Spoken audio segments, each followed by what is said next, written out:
Hey everybody. Hey. Um sorry. Hey guys, welcome to Turban Speakers Corner. Hopefully this will be a little bit smoother than last time. So this is the community speakers corner modeled off of Posy Parker's English speakers corner in the UK.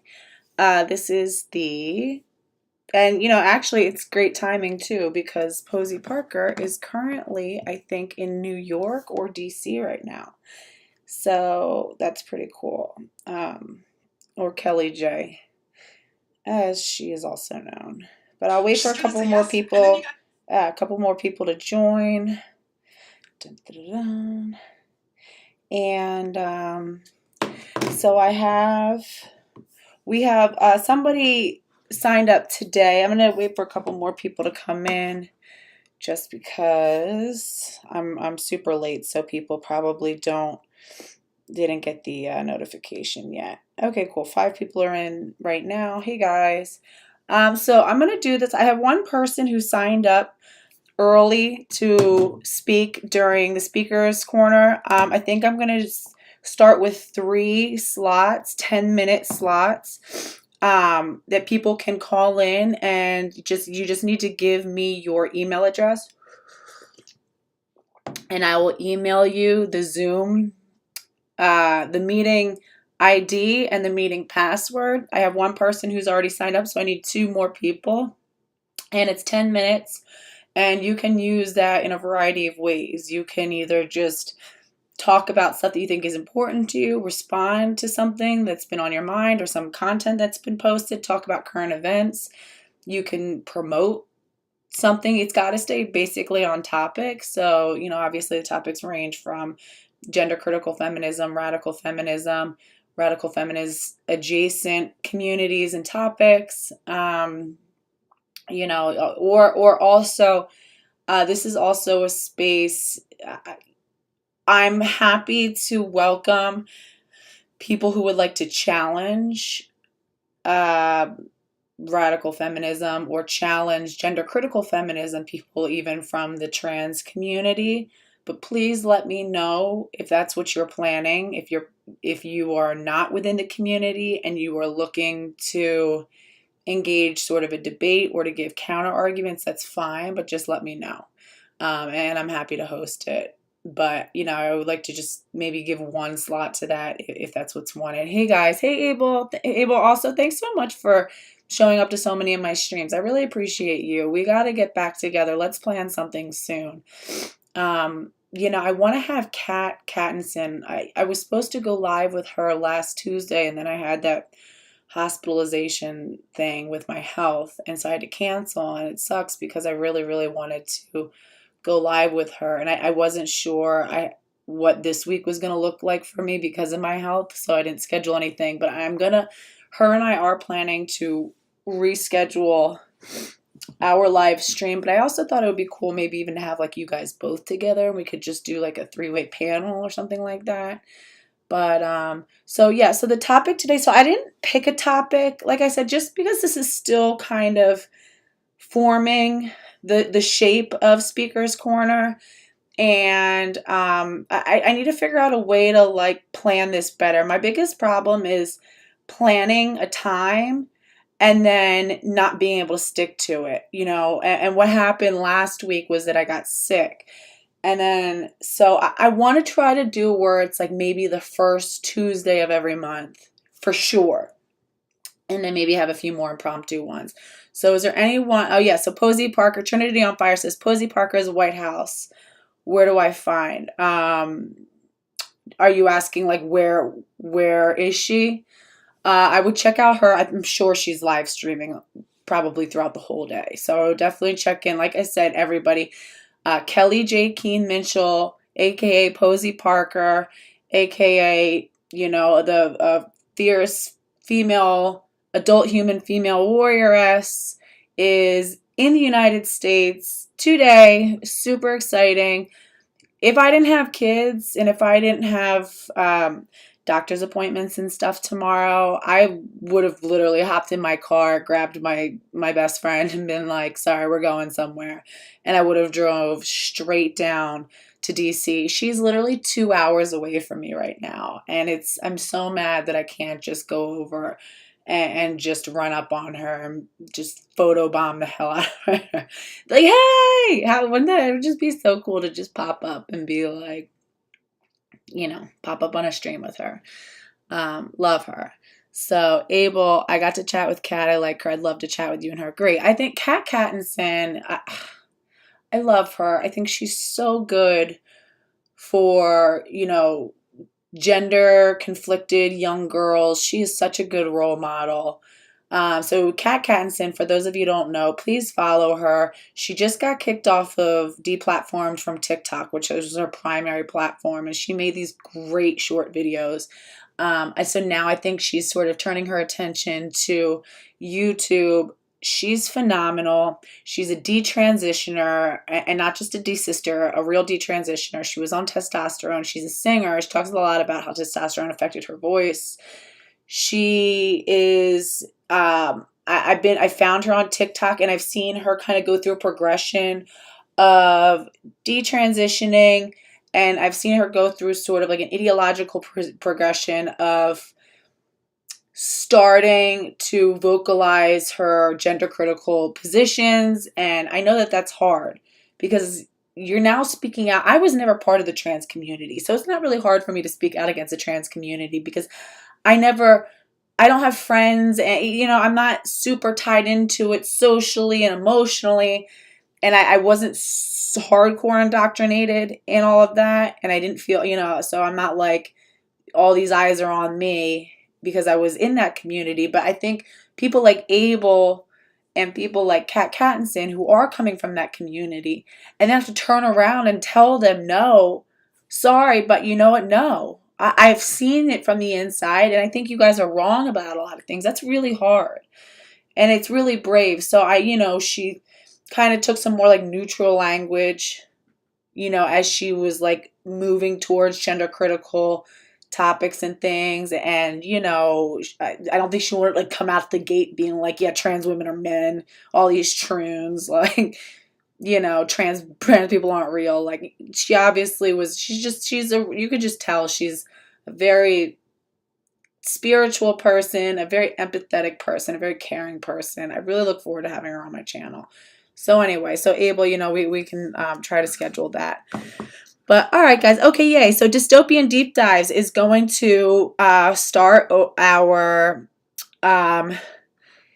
okay, yay. All right, Dystopian Deep Dives emailed me early this morning, so they are going to open up our speakers corner. So why don't we just get started with that? Is there anybody in the chat right now? How does my mic sound to you guys? See, the problem is I can see the levels, and when it goes into red, I know that it gets distorted.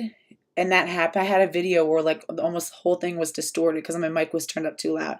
But then sometimes when I turn it down too low, then the volume is too low. Does this sound okay?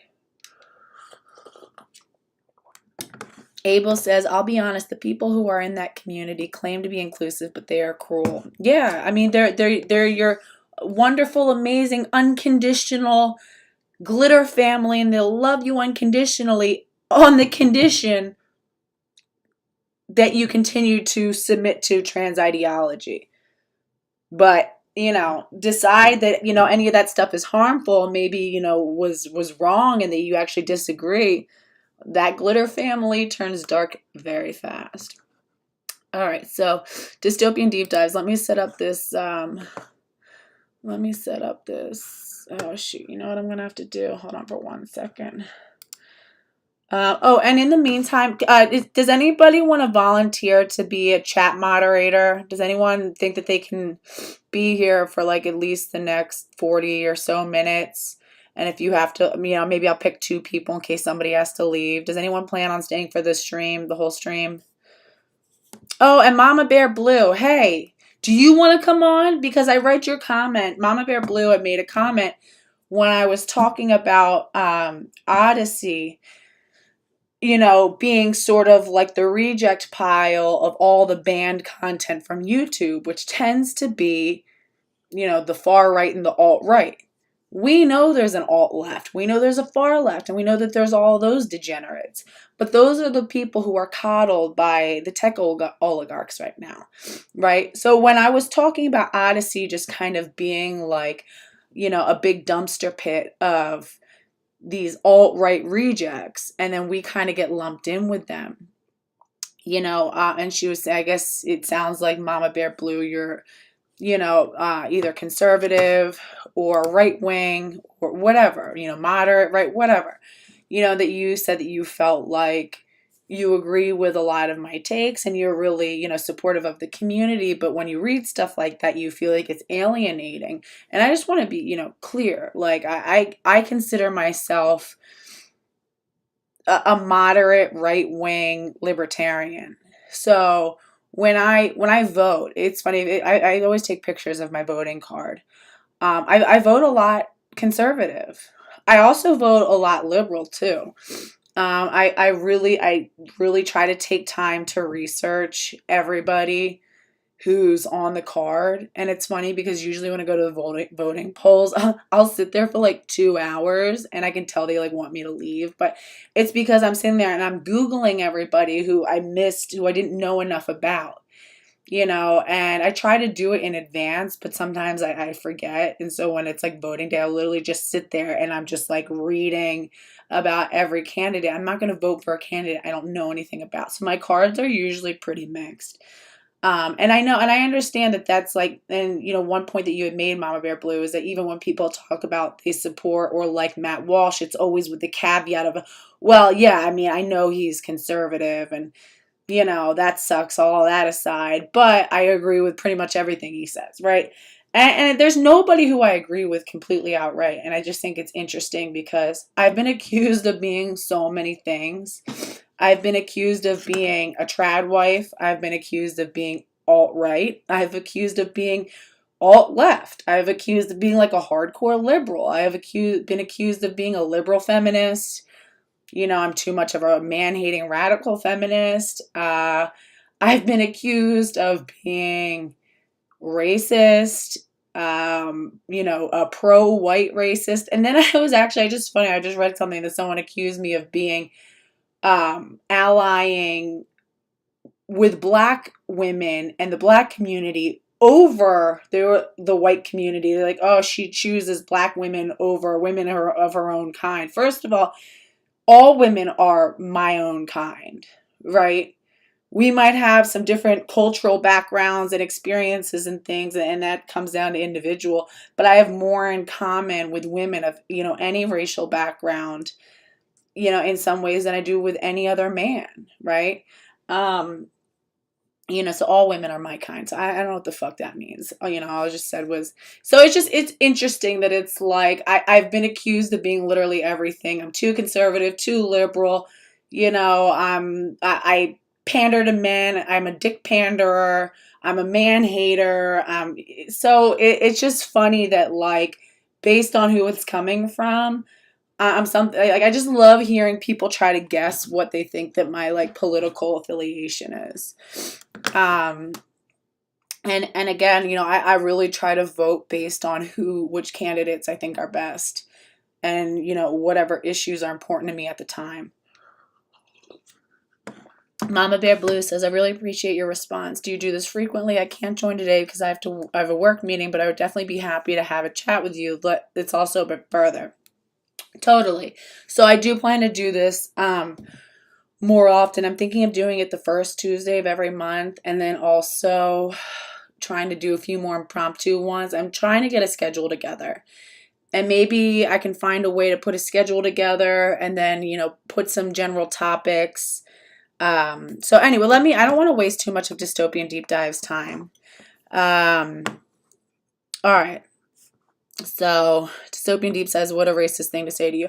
Yeah, it's hard because it's like, I kind of want to, like, I don't know. When I did the video about the race thing, it's like I get pulled in so many different directions. And on the one hand, and the criticisms that come can be really contradictory. And it just goes to show, I think, how much we do all come from different perspectives and how much we are shaped by some of the political climates that we've grown up in. And I know and I do think that regardless, I have a right to weigh in on what's going on the, just as a human being who lives in a diverse community, who lives in a multicultural, country, but also the mother of, multiracial children. Another big criticism that I was told was that I'm using my children as shields so that I don't look racist. And that was really offensive to me.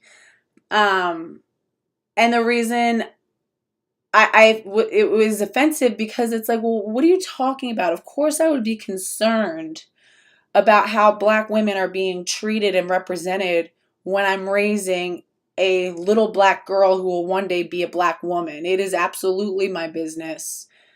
The sort of messages that she's getting, the health and well-being of the community that she's going to be received into and perceived as a part of. So it is personal to me. And if that's using my children as shields, I'm not going to just like stay on the sidelines and, just not be a part of the conversation. It matters to me, and whoever that bothers, I really don't know what to say. And I guess some other people were frustrated because I said that I was not interested. I don't buy into like the inherent white guilt thing. I also don't buy into the inherent Black victimization. I think that that's so degrading, and I think it's such a degrading message to tell children that you're, born victimized. I think that racism and the legacy of racism absolutely still does impact, our entire society. But just to teach kids that they're just sort of born to fail, that people hate their features and their features. Oh, you see, look at all these ways that you were characterized. Everyone thinks that your features are ugly. And it's just it's such a defeating and toxic way to start with kids. So anyway, I guess people took offense with the fact that I was saying that I didn't feel the need to justify whether or not I'm racist. People can think I'm racist all they want, and that's fine. But I'm still going to talk about things that I know are important, because the fact of the matter is that I do care about Black women personally. And that doesn't mean that I'm choosing Black women over white women, or all women are my women. All my women that's my community. The point is that the issues that impact any women, any woman, any group of women is my business. Right? Because I'm interested in the well-being and the liberation and the health and of all women. So, and I really don't feel the need to sit there, I think that's the one beautiful thing about not being a liberal, is that I'm not going to sit here and grovel and like beg everyone to believe that I'm not racist. I'm not going to avoid saying things that I think are true and that are important, because it could be perceived as racist. If you want to think I'm racist, like that, I can't help that. My family knows me. My community here knows me. I think anybody who's really watching, can make those decisions for themselves. So anyway, so let's see. So it's just, so my point is, it is interesting, just kind of like, everybody has, depending on where they're coming from, has a different perspective of what you're supposed to be. You should be more this or more that, or you're too much of this or you're too much of that. And I think that we need to stop being so desperate to pander to, well, I will never please everybody. Okay. And all we can do is stand firm on what we know is true and what we believe is true, and be open to evolving. Learning is a lifelong process. I may make some takes today or express some opinions today that I'm going to come back in 5 years from and totally disavow and be like, I was wrong. And that's important, that we're always on a path to evolving, to talking, because all that can happen through dialogue and conversation, it's going to be one of two things. Either you encounter an idea or an argument that strengthens your position, that you know is wrong, you've listened to it, you assess your own position, you have to evaluate them together, and you realize that you are strong in your position, and you hone your position, and you're now even firmer in your position because you found another critique of it that you were able to reject, or you start to recognize some holes in your position. And if that's the case, and if you realize that your position doesn't stand up to whatever argument, the correct course of action is not to double down and to hold on firm and to say, well, even if you're proud, you can just kind of do it to that person, but then fuck them later and then go think about it, whatever they said. And you have no choice but to augment your position to come in alignment with the truth. And that's how we get better, right? And that can't happen if we just sit in an echo box and if we sit in an echo chamber. So I think it's the one great thing about the gender critical community is the fact that we do come from such a myriad of different positions, and that we can all come together on this one commonality. And in doing so, as the conversation proliferates, we'll have the opportunity to come in contact with perspectives that we might not have encountered otherwise. And all it can do is make us better and stronger. Samantha Wang says, I got a lot of lectures of Asian cultural appropriation from white women. How can I appropriate my own culture? And exactly. And you know what, Samantha, a lot of that comes from this hyper anxiety about trying to super prove that, you're not racist, and virtue signal. And I know that some people actually took my one video as being like an anxious. Someone said that the reason why I did the video was because they said they thought that I felt cornered into doing it because I had promoted the woman who was outed for running like a neo-Nazi server as close to 2 years ago. And I was like, no, first of all, I'm 34 years old. I own my own home. I have my own cars, I have my own money. I have my own friends. I'm a mother to children. I have somebody who loves me. I have friends. I'm very happy and rooted in my house. In my life and in my world. I don't feel the need for those who are committed to misunderstanding me. No, I don't feel the need to grovel and beg people to think that I'm this wonderful, perfect, whatever. I know who I am. And I made that video stream because when I read what I read, it was personally gutting to me. It was hard to read those things, right? And you're right. And Samantha, it's so hard because what happens is then there's this liberal narrative that just pigeonholes everybody into real dialogue, and it just becomes the only the super hyper sanitized politically correct thing. And it becomes so ridiculous to the point where, like you said, white women are telling an Asian woman that she's appropriating Asian culture. It's just these buzzwords and stupid shit, and it keeps us from dialoguing about what's really important. Anyway, so that's another whole other conversation. All right. Yeah. So dystopian deep dives. Yeah. Smoke and feds. And then people got mad too, because I said that we shouldn't cancel her.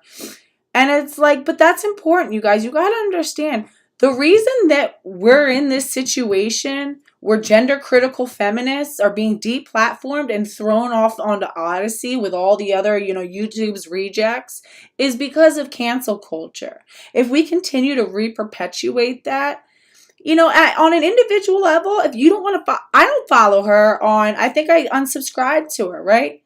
there's a difference between withdrawing your personal support and then like, trying to rally people to dox her and take her down and destroy her and have her deplatformed and destroyed. And again, and I think that all that can really do is radicalize people and push people further to the periphery. If we want to encourage dialogue, if we want to bring people back, we've got to give people an opportunity to confront what they've done that was hurtful, that, it's a part of in-group, out-group, right? So in psychology, and it's something that we do all the time, it's actually why, like, not bullying, but shaming is actually an important social tool, that as a society, right, when you are a group, think about it in tribes, in like a tribal scenario, and we're a tribe, and we have, a bunch of kin groups, family lineages, and it all comes together to make this sort of, tribal community, right? And there's somebody or maybe a couple people who are engaging in really problematic behavior. Okay, let's just say like the smoking feds example. Someone who's being, saying like really horrific things, really just disgusting, degrading, just really dehumanizing racial tropes, and it's supposed to be this like funny, edgy humor, and it kind of reveals a more sinister thinking and logic below the surface, right? Because somebody who isn't racist that's not enjoyable to them. It just doesn't even cross their mind, or who doesn't, buy into it a little bit, right? So part of in-group, out-group is what typically the in-group will first do. They don't immediately go burn them or throw them in the river. Again, because, when we were a tribal communities, every member is really valuable and important, and we want to preserve as much as our human capital as possible. So rather than, just totally, what they'll do is they will try to like bully and shame that person into augmenting the behavior. They'll confront them about the behavior, and if they get pushback, they'll do things that'll try to like really like motivate them to change. Being like, all right, well, you can't come hang out with us, or you got to go sit over there, or we're all talking about you and looking at you with shame. And what happens is the people with the problematic behavior have one of two things that they can do. They can either listen and augment the behavior to be brought back in alignment with the core values of the community, or if they double down and they refuse to come into alignment with the community then has to make a decision whether to either just tolerate it or to expel the person and just to not deal with them anymore. And just, so again, and I think what's missing in cancel culture is that intermediary part of where like you shame the person and you kind of all talk about it and you point it out and you confront it, and everybody, dialogues, and the sort of elders and leaders of the group can prescribe, what needs to be done. And I think that when we lose that piece, and we just take these people from these disembodied screenshots or decisions that were made in the past and don't give people a chance to sort of come back into the fold, or even just to be confronted, right? It can just further radicalize people. And again, it's not about telling anybody that she should be forgiven. If somebody felt personally attacked and personally harmed, no, don't interact with this person. Don't support them. Tell people what happened. Keep a record of it. All of that is fine. All of that is fine. But just I just believe that we need to find a way to mitigate upholding our values as a community, being firm in our anti-racism and in our anti-misogyny, our pro-woman position, without getting into like the hardcore cancel culture that's created this. The hardcore cancel culture is what really created the trans menace, because it got to a point where no one could speak up against it, and things got more and more out of control. Absolutely, I don't condone anything that was said. It was disgusting. I was like just so beside myself, and that's why I made the video. I was like, we need to platform the fact that women are talking about this. I felt like nobody was platforming them, and I wanted to do it. But again, nuance is so important, you guys. Okay, all right, anyway, sorry. Dystopian Deep Dives says, not sure what she said because I don't follow that much, but it's not that interesting. Yeah, it just needed to be dealt with, and, I don't know. I do think it can be an ongoing conversation, but I just think that, like, these hardcore, if you say the wrong thing, or if you, don't present things exactly as, as we want it to be presented, and I'm not talking about with her, but I think it's really dangerous when we get rid of just discourse, where we can disagree with each other, where we can learn from each other and discuss these, like, really sensitive topics, these topics that have become so sensitive to the point where everyone's afraid to actually dialogue. People do this, like, fake virtue signaling in public, but they're not learning or actually getting anywhere. When it's like they're just parroting, repeating things, the most politically correct thing, just to be like, oh wow, everybody likes, look how wonderful and politically correct they are, and oh, they're not racist, they're great, whatever. All right, so I'm getting, like, way off topic.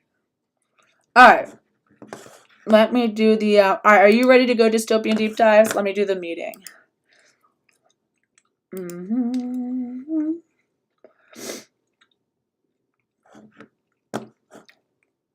And I just feel, I'm sure, even just in that discussion, I'm sure it'll be an issue with somebody, and it's just like, you guys, you gotta understand, all of my takes aren't perfect, but I am always trying, and I'm always coming from a place of being open to try, being open to dialogue, and being open to learn more.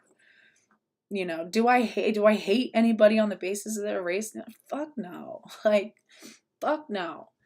All right. But no, I also am not. I'm not okay with being told that I'm using my children as political shields. It's just a vulgar thing to say. All right. Oh, dystopian deep dives. Are you from Seoul? All right, you tried. Let's see. I'm going to email you. Hold on. No, it is. You tried joining it. It's all dystopian deep dives. It's the same stuff that I gave you. Do you know how to join stuff in here? I'll just email you a link, but it is the link that I had given you. Hold on.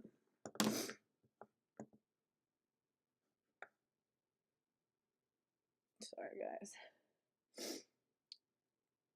Shinobu Kochou says, Rana says, engaging with other perspectives is the only way to learn, and nuance is soon important.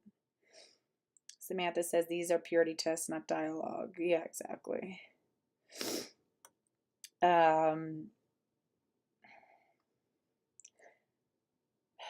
Dystopian Deep Dive says, I think Smoking Feds is Jewish, which is an interesting development, but a larger picture doesn't matter, I think. No, I think she actually is. She's Jewish, but then I've also seen, she did say somewhere that she's Jewish, and then somebody else said that she's Hispanic also, and I don't know if that's accurate.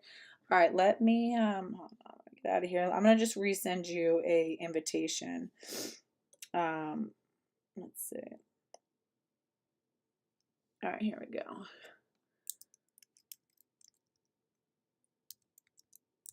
Oh, does anybody want to be, I'm sorry, I didn't double check. Does anybody want to be the moderator, a moderator for the comments? And if you have to go, it's okay. Can, like, 2 people volunteer to be a comment moderator? Basically just, like, invite, here we go. Okay, Dystopian Deep Dives, I just sent that to you. And I'm going to make it 10 minutes, okay? But does anybody want to be a comment moderator? 2 people, preferably.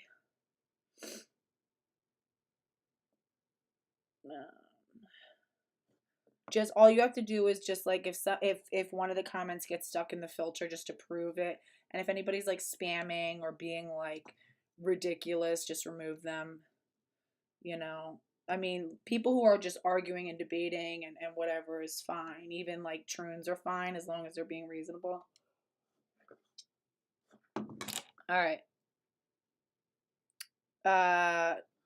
Dystopian deep dives. Is it working yet on your end?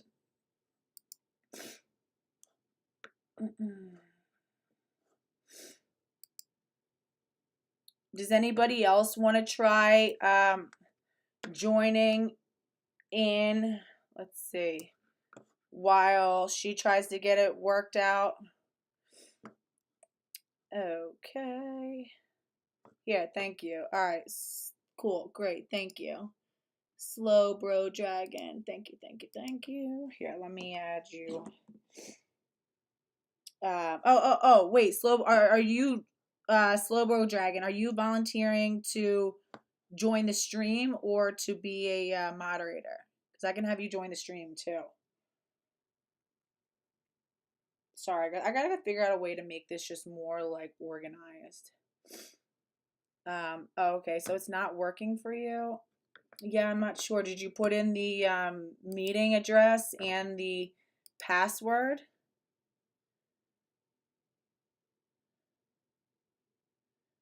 You've never done, let's see, Zoom? Damn, I wish Gmail still had its call-in feature. I mean, we can also just, be a mod. Okay, cool. Thank you. So are you, let's see.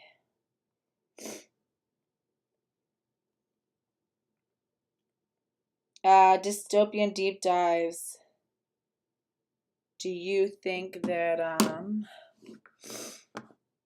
let's see.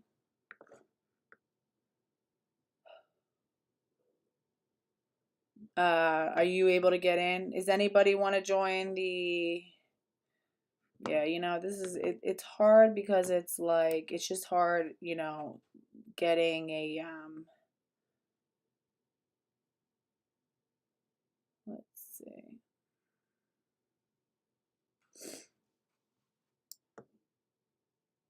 All right. Well, I mean, I guess I can just, we can just live stream about other stuff then. If nobody's able to join, I gotta just come up with a way to like make this like a scheduled thing and then let people check their technology earlier in advance. Let's see. No. Oh, you're in. She's in. Okay, great. Ah, there you go. I see you. Sweet. Perfect. Yay. Okay, cool. Let's see. Can you hear me? Let's see. Don't want to mute it here. Let me do the output. Okay, hold on for 1 second.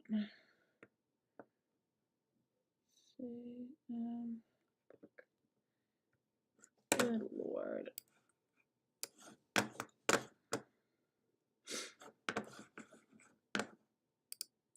Okay, great. Dystopian deep dives. Let me just get it so that can I hear you? Let me just make sure that okay, yeah, you're here. Let's see, share screen. All right. Oh, yay! Cool. Yay. That's so funny. All right, great. I can hear you. Let me just make sure which, hold on. I gotta make sure, switch it so that I can see you. Let's see, video, window capture, let's see. Zoom, let's see, Zoom, okay. There we go, Zoom meeting. Okay, sweet, yay, okay, perfect, cool, perfect. Oh, good, I'm so glad. Awesome. Thank you so much for volunteering. So I'll just give you let me give you the space. I'll give you the space if you have something I prepared. didn't think it was. I just thought everyone was gonna come. I didn't know what the format was, and I thought there were gonna be like a bunch of people just chilling. Yeah, and that's you. That's what it was last time. I'm still trying to like develop a format for it. I want to be able to give it a space so that if people wanted to share anything in particular, they could do that, or we could just dialogue about stuff. That's cool too. Is there anything like specifically that you've been tuned I in? guess we were talking about surrogacy the other day, and that seems to be a topic that's come up a lot lately, like in the news with like Grimes and having like, there are some people that don't even think those babies are real. But yeah, the surrogacy issue, I think, never gets as much play as a lot of other topics, and I think it's still really important and like connected to. I'd love to hear what your thoughts are, and it's interesting too because coming from the birth world, I actually know a lot of surrogates, and Yeah. I have one who has followed my sort of transition into the gender critical world. First of all, Laika, I'm not sure if that's how you pronounce it. Defo will Leica, hop on. maybe? Yeah, Leisha? Laisha, I Defo will have to hop get on next headphones. time. Hold on. Yeah, take your time. Thank you so much. Thank you so much for sending me that lovely tip. I finally figured out how to set up the super chat. I like haven't had it on this whole time because I didn't know how to do it. But yeah, no, sir, cool. All right, you guys. So send in while we're talking, just send in all of your thoughts or points that you want to make about surrogacy, and we'll try to respond to them. And Okay, so and yeah, dystopian. I'll let you take it from there. But I was just saying that as being part of the birth community, I do know a fair amount of surrogates, and one actually kind of followed me over into my journey into gender critical feminism, and just me starting my YouTube channel and stuff, and I know follows it, and I wanted to reach out to her, see if she would be willing to just talk about her experiences and stuff like that, and I wonder what her thoughts are just from a lens. And I don't want to share too much of her story. I just know that she had a difficult time with the intended parents, and I just remember talking to her as it was happening, and her really like just crying and like just being really upset and just being like, I'm really having a hard time, like this is not what I thought it was gonna be, and I feel like I'm alone right now, and I'm like, this lady is like horrible. And I remember somebody made a comment too, be like, the type of people who are going to use surrogates are not exactly going to be like, because rather than go adopt a child, it's like they'd rather go rent a woman. So but let me And hear they your have thoughts. it already implies they have the resources and the money to do that, right? Like it already implies that they're part of a class that they're probably exploiting, right? To get the children that they want.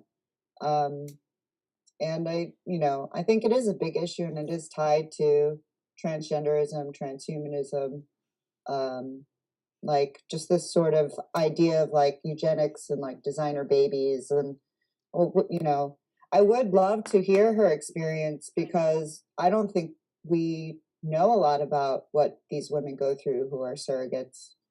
That sounds fascinating.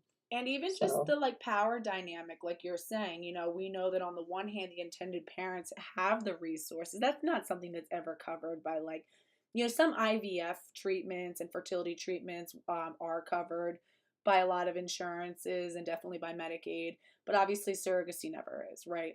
And knowing that adoption is a option, or you have two scenarios: either a family who has gone through a lot of IVF, and probably paid out of pocket for a lot of it, because only a certain portion of fertility treatment is ever covered, right? And has already spent tons of money doing that, and then now has you know come to this as like a final resort.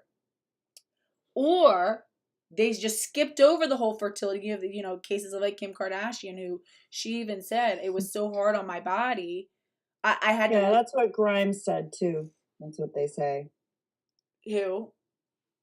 Grimes, the musician who is dating, or I guess she's dating Chelsea Manning now, but Oh. she she was with Elon Musk. Like that was what we were supposed to Oh, yeah, yeah, think for a while. yeah.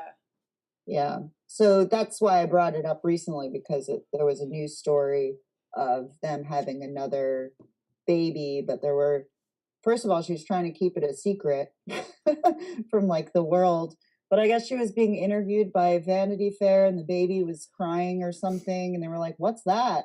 And yeah, I guess she was trying to hide this surrogacy that happened. Right. And like I said, there are some people that don't even believe these babies exist, which I don't know here or there. All I know are the news stories that promote these things. And there's so many celebrities that use these things. Mm-hmm. And a lot of them, you know, they have a lot of money, obviously. And some of them are homosexual men. And that's always been a little weird to me. Like, Right. you've just, you know, like, I don't think you can choose your sexuality, but you're in a lifestyle that you can't have children. I'm not sure.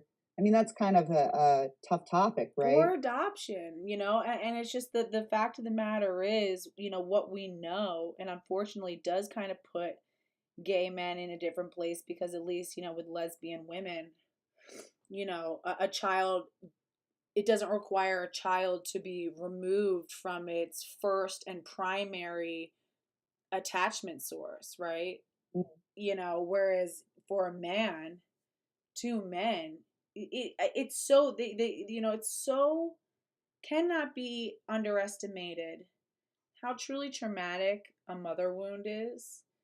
And by mother wound, I mean, Like the separation of between. right, absolutely. Early on, as a child, your mother was your ecosystem. You Right. know, babies from the minute they're born already respond to their mother's voice because that's all they heard in utero for so long. Their smell, Mm. just this whole, there's even some words in other cultures that have a singular unified word for the mother baby as one unit when they're unified, right? A pregnant woman is not two people, she's one person. She's the mother and the baby. They call it mama toto. It's the mother baby. It's one organism. And it really, I don't think it can be understated just how traumatic it is, that early unnatural separation. And it's for what it's for adults, to feel fulfilled. And yeah, and even just the idea of the, like, the just the whole having trans men who want to gestate babies. Are babies props so that adults can fulfill themselves? Often it seems like very, and that's sad. That's the sad state of like our culture, I think. And the sort of, I mean, so just to kind of segue, I guess this is also relevant, and I've heard you talk about like the motherhood topic within like the rad femme sphere. And I've definitely seen a lot of like antinatalist kind of rhetoric and like things that I'm not ever gonna have a kid. Never. No thanks. I've decided that. But it's not for me to decide whether or not someone else wants to do that. And I do think motherhood is like the most powerful. The reason why men hate women is because we can make babies. Like that's just what I think. Yeah, no, I agree. We get I to that's the control who. conclusion. We Yeah. are life givers and takers. So it's like that's why, I think that's sort of like conversation sort of seems like rocky or whatever, because like they see it as like, oh, we don't want to be like baby machines. But I think a lot of the discussion doesn't seem to take place in like the here and now, and like what'll help women here and now, and the women who are mothers and the women who aren't, and all the other, like Right. I think it can be really divisive. And I did get into, because I've talked about this for a few years now, but on a different channel, and I did get into some discussions, to use like a nice word about it, about motherhood and things like makeup too, and like the whole sort of radical feminist sphere, and I often would combat a little bit because I think there is a lack of there's always in these groups I find like kind of a binary thinking pattern. Mm, Like check the box and I'm this identity right. and I have to have these ideas to be in this identity. I don't know if that's making sense. Well, But no, anyway. no, it does make sense, and I do think that there's like a lack of nuance, and we had talked about that when Vanessa Voki had joined the last live stream. Like I said, it's like I always want to be clear. Like when I'm what I push back against is I think that makeup critical feminism is such an important conversation, and it's like one that I'd wish that I had tapped into when I was like a kid, and it's one that I want available for my daughters. Hmm. It's one that I want available for all young girls, right? And I think it's just like we lose a little bit of nuance though when it that becomes like The thing. The well, and only then thing. yeah, and then it turns into now we need to police, adult women on decisions that they've made and whether it's like good for their health and whether or not it's and there's so much of this idea that women and I understand it's about like influencing. So even if you are ethically, say you're buying, makeup fully sourced from women that is all ethically produced, that women make themselves with, homegrown ingredients or whatever. Say you do everything as, ethically as possible and it's not because like you can't bear to look at your own face, but then I guess the whole concept is well, it's you're still influencing younger girls who will look up to you and see what you're doing and want to do that. And I just feel like that gets into like a weird. I think that there's just need for nuance, and it doesn't need to turn into like. Well, it doesn't have to be a personal attack, right? You can have a discussion and you can criticize a thing that people are doing in culture, right? It doesn't have to be, well, you're doing the thing, so you suck. Right. Like, how is that helping? How is that a constructive way to like go about even maybe helping this person understand how you feel about the topic? Right. Whatever topic it is, like I just find a lot of the approaches to be a little over the top. And I found that to be kind of over several years of doing this, like being like, I don't know.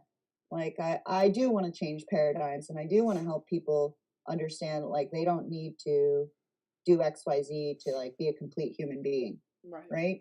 Like you don't have to follow society's rules or whatever to be a complete person. In fact, if you do, you're probably not going to be a complete person because they're like messing with your psychology all the time, you Right. know.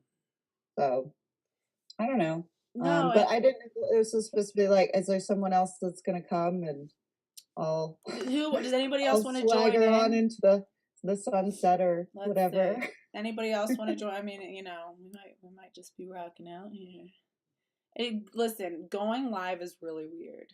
Like, I remember in the beginning, I used to feel like really, I'm like, oh shit. I was like, so everyone can see me. I'm like on people's devices, and I was like, "Fuck, this is like." I'm like, okay, hey. So it's like really weird at first, but you just kind of like, over time it gets a lot easier. But I totally understand it feels weird at first. Does anybody else want to join in with us? Usually it's just me talking into like my computer and I'm not really I do interviews, but they're usually pre-recorded and then I edit them. Yeah, So right, and that's a because lot I easier. might have a control issue, Well, but let's read some of these. Let's read some of these comments and see what people are saying. Someone says, "What's your opinion on femboys?" The U.S. National Women's Party suffragette flag is violet, white, and gold. Let's see. TPS says surrogacy hurts poor women the most. Shinobu Kochou says, I don't know a ton about surrogacy. I'd love to hear more about all this. Samantha Wang says, we shouldn't commodify. I think if I pin it, it comes up on the screen. Tell me if you guys. Hold on. Samantha Wang says we shouldn't commodify women's bodies. Women take all the risk with surrogacy and egg donation. Oh, and like you had brought up dystopian that like again, there is this power dynamic that happens, and I think my friend was tapped into that. She started to feel that. It was like, and then there was like a jealousy that would happen where I think as her body It's too was, much. yeah, no, and it was happening, and then the like, then it was like the parent, and then there was, I think, one point where the intended parents were fighting, and then we're even like throwing like the word divorce around, and then she's like, I don't know what the future, now I'm worried, like I don't know what the future of this baby's gonna be. She's also like an avid, anti-circumcision. Like a lot of us are into activists. Like it's just in the home birthing community, the midwifery community, like we really believe in like not augmenting little boys' bodies or cutting off healthy parts of their bodies. And I think there was like, I don't know if it was her or no, it was a different friend of mine, and a lot of birth workers do it, serve as surrogates. And I remember she called me like almost going into labor, like crying and freaking out. She was like, can you come and be at my birth if I need you to? She was like, I thought we were on board about the no circumcision thing. I don't want to be a part of mutilating a child's body, but I think that they said that they were fine with leaving the child intact just to get me to sign up for this. And now it's like, the 11th hour, and I think that they're going to circumcise him, and I just feel like I Oh was my totally God. lied to. So I just think there's a lot of just weird dynamics I that mean, it's inherent in the whole system to like think that you can rent a woman's womb, right? To even think that means that you're already looking at human beings, women and men, as, some sort of thing that you can rent. Right. You already see human beings as substandard as whatever human you are, which we have, there's a huge class issue in our culture. Speaking of the United States, strictly, because I used to live in Asia. That was a while ago. Might go back. But Which part? I lived in Japan for 5 years. So nice. I lived in the Philippines, which is so culturally different from Japan, but It is. There are a lot of Filipina people in Japan, though, and they're also used for their labor. That's really sad. Yes. They have great food. Really, the people that I met who were of that area were so kind, and yeah, really, really nice people. So good. I miss the food But too. yeah, no, but now you're in Philly too, so maybe someday. Are you in Philly? Yeah. Oh, wait, was that you who told me that? There's like been a couple of people. Probably. Oh my God, let's start something. Who's in Philly, people? We sort of tried, but then it kind of like 2020 sort of kicked every. I also found like the C-19 narrative to be like a really divisive topic within the which narrative? COVID-19. Oh, yeah. It's like a super divisive topic. And honestly, like my whole thing is bodily autonomy, which is why I'm against surrogacy. Although I guess you could make the argument like these, I've heard the argument like some of these women decide to do it because they love their sister or their whoever it is so much. And you're like, I don't know, does that hold up to you? Like, what do you think about that? Well, I think for me, on the first and foremost, as loving somebody deeply who grew up in the Philadelphia foster care system and was like deeply victimized by it and was desperate for like a forever family. And that's still so a part of who he is today. This like just sense of like this anxiety about like being like kicked out of like what he feels is his family, you know what I mean? And just, and it's so sad. And even at, and the 34 years old. system is really corrupt and harmful for children, as we know. Oh, totally. I'm sure horrible. You've heard all the horrible stories. Oh, I've supported, women who were drug addicted, who worked really hard to get clean and stay clean, who still lost their children to that's even its own whole sub industry. I mean, it sounds to me that you're kind of already doing activism, though. Like, you're already out there, like, helping women, and, like, I feel like you're doing more activism than some of these people on the internet. Well, I But, appreciate that. it's just Thank you. but, you know, you go out into your community. I don't even do that, I'm an introvert, like, I just I've become I an just read introvert. books and nerd out. So, I don't really I'm not an activist, and I've never claimed to be one. But you know, what it sounds like you're describing is actual activism, you know, you're helping people, and that Thank I you. think is very positive. So, I'm not Thank trying to you. I don't know what I'm trying to say, No, I but appreciate it because I mean, like, I've pretty much since I like joined the community, I've been reminded pretty, regularly that I'm not a feminist. And oh yeah, there's a purity test. So, and that's why I kind of stopped saying that I was one, because I was sort of like, I don't know if you guys really like dissent, like, or have tolerance for it. mhm. So, I mean, I found all this stuff on the internet like 2018. So, started making stuff around then on a different channel. COVID-19 reared its Is your ugly channel head. still live? The Witchy X channel is still Okay, on. Yeah, it's cool. still. I mean, it's kind of. I don't like to use it that much. I like this one more. I have more freedom to talk about like weird stuff that I'm interested in that has nothing to do. I mean, I think everything's related, but Right, seemingly has nothing to do with, you know, quote unquote feminism or whatever. right, right. But yeah, I did it for a while, and then I just sort of had to back down because I think there were that the COVID thing, and I stick to my guns on saying that that was an issue I think that harmed women and children. Oh, COVID was horrifying, and my And kids were totally affected. The prisons were affected. You know that they suspended Rule 600, which is our constitutional guarantee to a speedy trial. So people literally who were, people on probation maybe for some dumb thing, right? And say they're like, all right, well, you won't get jail time, but we'll give you 2 years of probation. And then again, they're hyper monitoring you, right? Say you get like a technical violation, say you don't show up for like a drug urinalysis or you're smoking weed or something. Okay, so now they drop a detainer on you. You're gonna wait, the what 9 to 12 months to finally make it to trial. Then COVID hits. They lock down all the trials.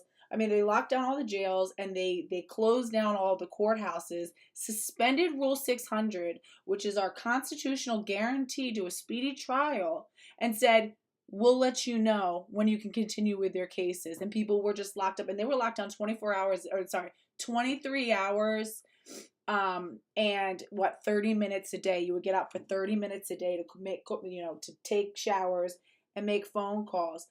We suspended the Constitution of the United States, and people were begging for it. Please protect us. Oh, yes, here, whatever. Take all of our rights. Here, please, just save us from this thing. And I'm that they just lied sitting there about like, repeatedly over and over again. So, yeah, had a big falling out in that group. So I can sort of relate in a way. There's lots of people I don't think like me very much. It's fine. But everybody hates everybody. I think that, it like, seems like the internet is that kind of place. and I It's think that bad. because a lot of people who are anonymous, it's easy to just like come here to like vent and like shit post and like, you know, latch on to these personalities is like, well, you're the reason that, like, I'm frustrated about this or whatever because you Mm. disagree with me and you have a bunch of structural power because you make YouTube videos. Like, you're like, Really? huh? It's like, Because you make YouTube videos? Uh, or whatever it that's is. funny. Um, Um, yeah, but that was sort of I turned away from that channel because I was disagreeing with too many people over like the mask and the all the stuff, and I was just like, I don't know how to help you guys, like, because I'm you know, you sort of described your political beliefs, and I would say that I am an anarchist at heart, and I don't believe in big government. mm, Um, which is not to say that maybe government is, you know, I think these are very heavy conversations that can go in a lot of different directions, and mm, I'm not committed to one idea over another when it comes to these things. Like, I'm open to hearing, what what would be the solution, right? Like, Well, that's why I just really believe in um, smaller communities and smaller governments, like rather than mhm. having, and that's why globalism is so terrifying to me, right? Because rather than even having individual nations decide what their culture is and what their core values are, that's even overwhelming. I prefer confederacy, right? I prefer each individual state's rights to decide what their culture is.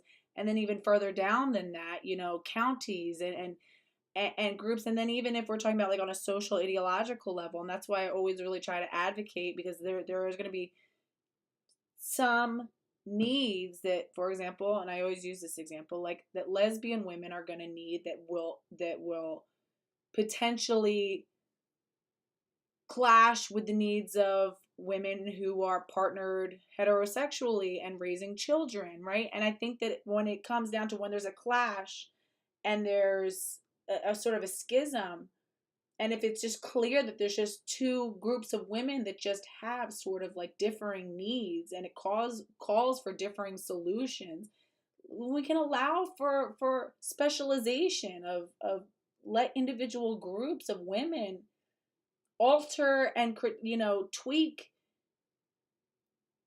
their own rhetoric or their own prescriptions that apply to their own community. We can allow communities to develop kind of unique solutions that directly deal with their own unique facets and stuff. Let me just see if there's anybody else who wanted to jump in. Yeah, if you're interested in though, let's sort of like what the rich people are doing concerning these kind of governance systems. I mean, they're trying to basically build these smart cities. Like you'll have like Coca-Cola Town or Pepsi Town, Peter Thiel Town. Oh, It real seems to quick. be what they're planning out as far as like community systems and governance. So it's going to be more like um, corporate sort of Fabian socialism, if that makes sense. Like these corporations are the ones that are going to create governments. It is actually fascism. Um, and that seems to be why they're buying up a bunch of land and Well, that's why it was dangerous to give corporates personhood, or corporations personhood. oh, And it's crazy, right? well, it's scary, but the thing is too, and what's really frustrating about it is that actually corporations and then the private sector could have been a really good asset had we not done that. It was a really initially a great checks and balances with the public sphere, right?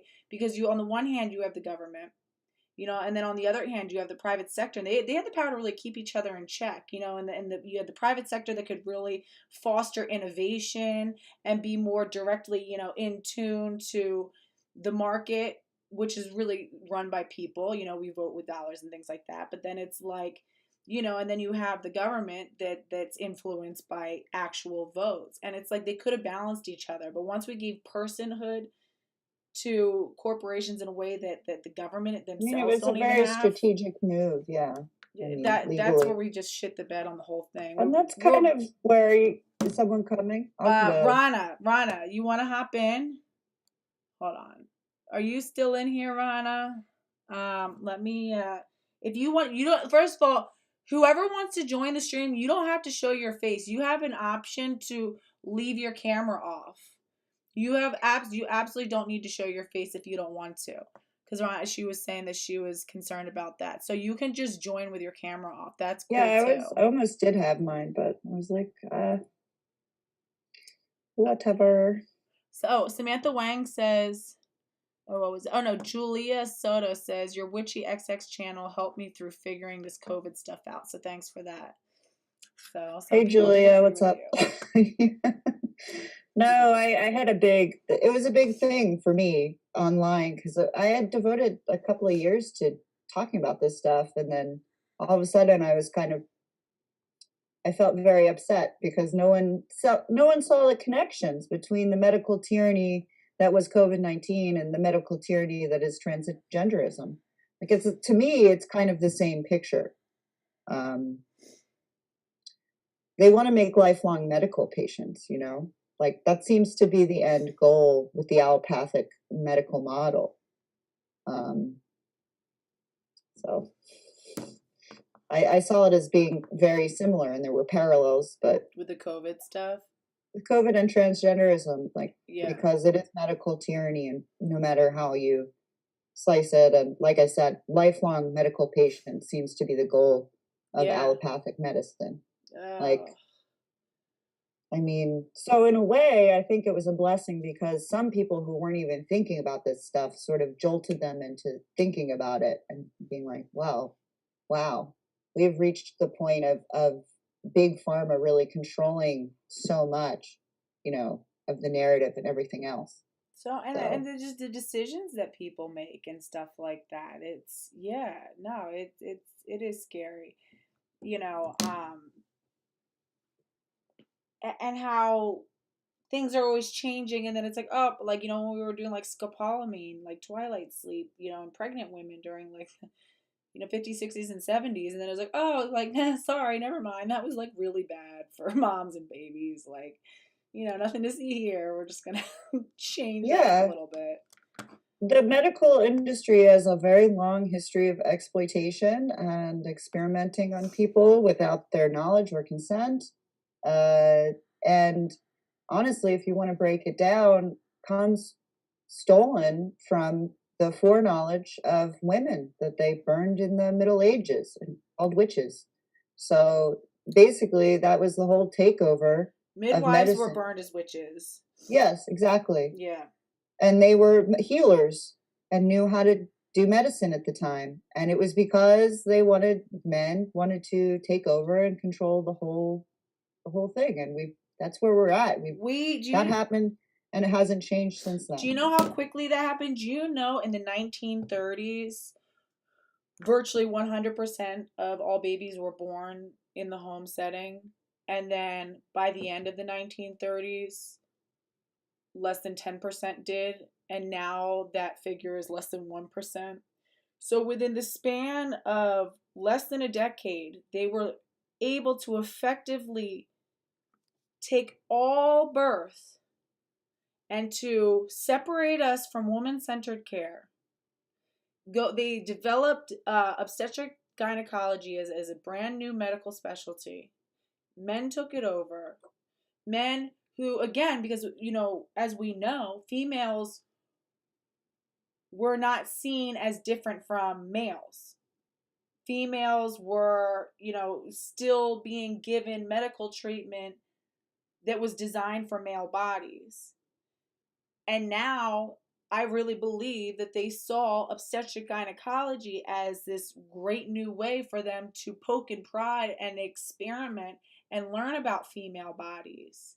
And, what's the one, most unique, different function of a female body that a male body is not capable of is childbirth. And it was a way for them to finally start learning about the female body and the horrors. I can't even tell you. Early obstetric gynecology history made me cry. And I've read a Well, lot. I remember I've read about like the early days, and then that would be great to put on your channel if you no, still have I'm stuff. working on it. That's like a That's long great. term video project That's a great project. Totally. it's And I horrifying. think, You learn about yeah. even just oh my god, just the way that they develop the instruments, some of the old instruments. It's Like, I'm already feeling a little sick just no, thinking about oh it. my god, sick does not even cover it when oh my god, it's like it's horrifying. Okay, Instagram, all right, cool. I'm gonna add Rana. Do you want to stay and hang with us? I'm happy to add as many people like we did last time. I kind of think it's nice when there's a couple, or just let me know if you need to go at any point. Okay, I'll let you know. Yeah, I quit my my job in medicine, so Oh, nice. How long ago was that? yesterday. Oh, shit. Well, congratulations, I or couldn't I was making schedules for CHOP. oh, I was nice. working for the it was a nightmare. Oh, Honestly, like, I don't think I could ever work in medicine. Like, I don't want to hear about kids with gastro issues all day. And that's yeah, what I was doing. yeah. I was like, I'm sorry, that sucks. That's rough. I don't want to hear about this though. Let me It was really, and Chap like, is I such don't a know, sad place too. Like we tapas. yeah, like I used to go there when one of my kids was there, admitted there Hair. once for uh somewhat of a long time, for like a week or two, I think. They had a really severe medical issue. Mm. Um and it's just sad. It's like, the NICU and the medical oncology, the the pediatric oncology. Sad. Yeah, I couldn't hang. I used to be, 2020 screwed my shit up really hard. Yeah. So I started trying to recollect everything and People committed what I'm, suicide. We saw huge spikes in as you live in Philly, drug deaths and overdoses, and it's and this isolation is real, and that's why I didn't understand all these hardcore. I remember this like one real sanctimonious friend that I had on Instagram. It's like, like, sorry that you can't go get your nails done, but I will like stand by the right to protect the grandparents in our community. I'm like, this is about getting your fucking nails done. What are you talking about? This is about, you don't understand what isolation can do to people, what it's doing to young kids who aren't socializing the way that they're supposed to, what oh it does no, to they're a nightmare mentally now. ill adults. I know teachers who are in the thick of it with these kids who were like basically away from school for a year and then came back and now they're insane. Like they have all their socialization skills, apparently just 1 year of that. And yeah, they just don't even know how to talk to each other and they're fighting It's each other sad. and And babies, they're when you take your mask off too, kids that really should now be comfortable, babies learn early socialization by looking at faces and seeing how people interact with each other, and they just study faces all day long. And they're going now, on to 2 years of being totally removed from that. And thank God they finally just made it so that we don't have to mask our kids in school. Let me just see. Oh yay, Rana. yeah, Okay, I never Rana's here. started even doing it. So hey Yay! Rana. All right, cool, cool, cool, cool. You know what? I have to pee, so why don't you guys take over the stream Oh for like a no. second, so you guys are Uh-oh. in control. And can you? I'd say something, Rana, so I can make sure that the sound is okay. Can you hear me? Yes. Yay! It's so cool hearing you. Ah, It's that always was funny hearing exciting. people's voices that like I talk to all the time. Because I'm like, Same, oh. I'm always surprised. Like, I never know exactly what I expect them to sound like, but whatever it is, it's always a surprise to me. Actually, I don't know. I feel like you actually sound like what I expected you to sound like. You have a cute voice. Really? I'll be right back. Oh, thanks. Okay, well, I've never been on a stream like this before, so. Oh, okay. It's been a long time since I have, probably a few years. So why did you want to join? Well, The I worst guess I case. always, no, I'm always watching Brittany's videos, and I don't know, it's just a topic that I like to talk about. And when I watch these streams, it almost feels like a chat with a friend. So I was like, why not say something? Why not join the little chat or whatever? Cool. Yeah, she left me on the. I see. This is why, like, I host and I pre-record like a podcast, so I don't know what to do when it's uh, a live stream and it's not even my live stream, and then I'm here. And did you have like any thoughts on like surrogacy or Grimes or Elon Musk or like any of that Oh, I stuff? was gonna say, I don't really know a ton about that, but I saw the thing about them working another baby and it said through surrogate, and I was like, oh, fucking course. Like, Yeah. not surprised at all. They're like not even together right now, or what the heck are you gonna She's do? with Chelsea Bradley Manning in Austin, Texas, the hub of like military technofascism. Great, amazing. That baby's gonna have I don't even know. And it's named a really funny. It's like some Oh, is kind it of also something album. unpronounceable? Yeah, and it's like a reference to like Tolkien, because these people are all like obsessed with Lord of the Rings for some reason. Because they want their child to be bullied? I don't know. That's what I'm not happens when sure. you name them something like that. Yeah. So yeah, I'm sorry for the like. I just don't. What else would you want to talk about? How did you find Brittany's channel? From Exolansic, I think, or from one of those channels, or from, yeah, I think from Exolansic. So she shouted one of her videos out, and I went to go watch it, and I liked it. But I'd also follow Brittany on Instagram for a little while. When did you paying attention to like the whole trans debate?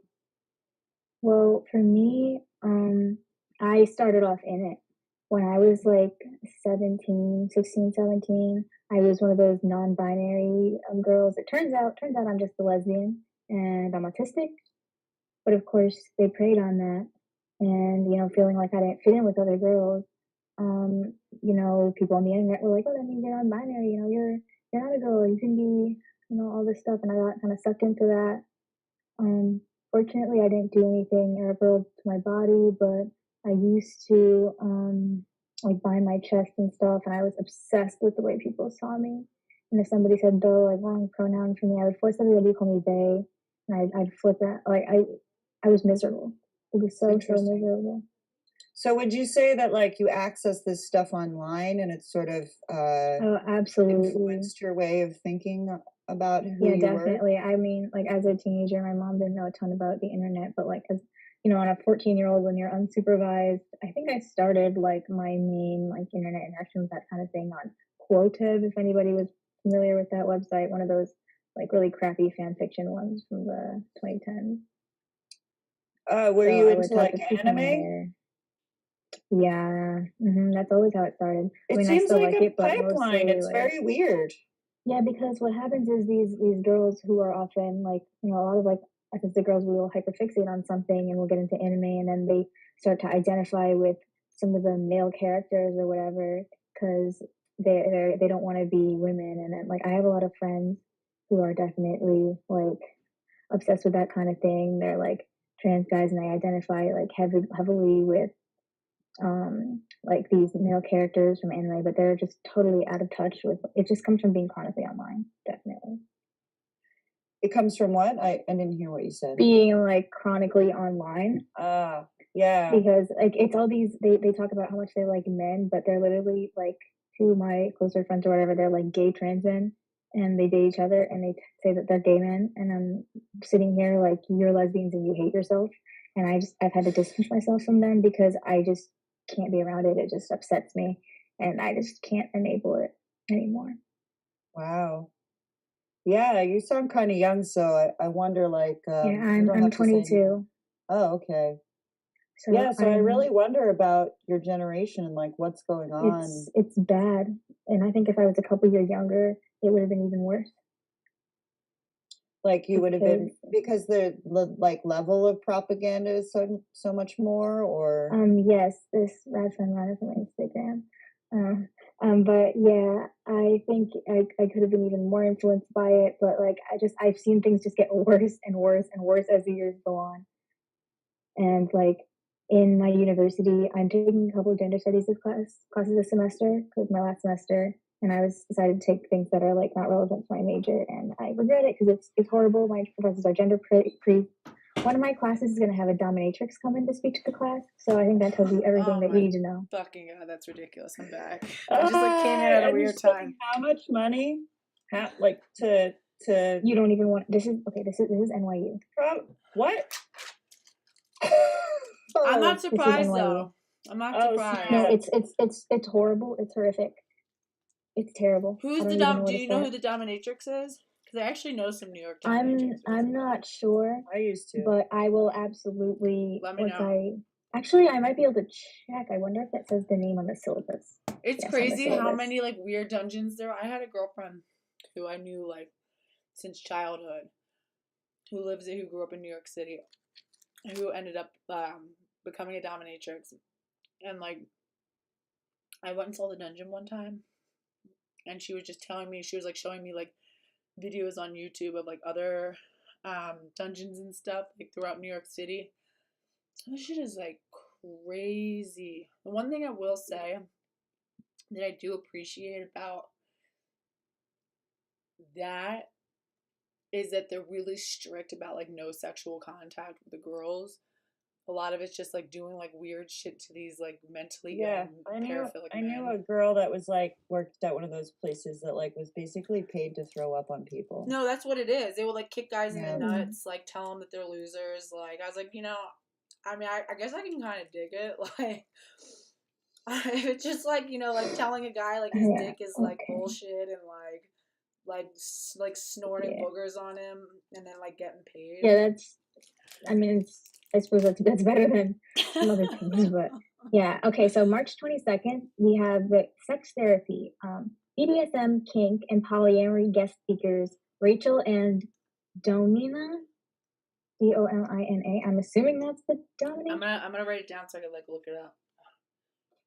Domina. I don't know. That's all it says, but that'll be March 22nd.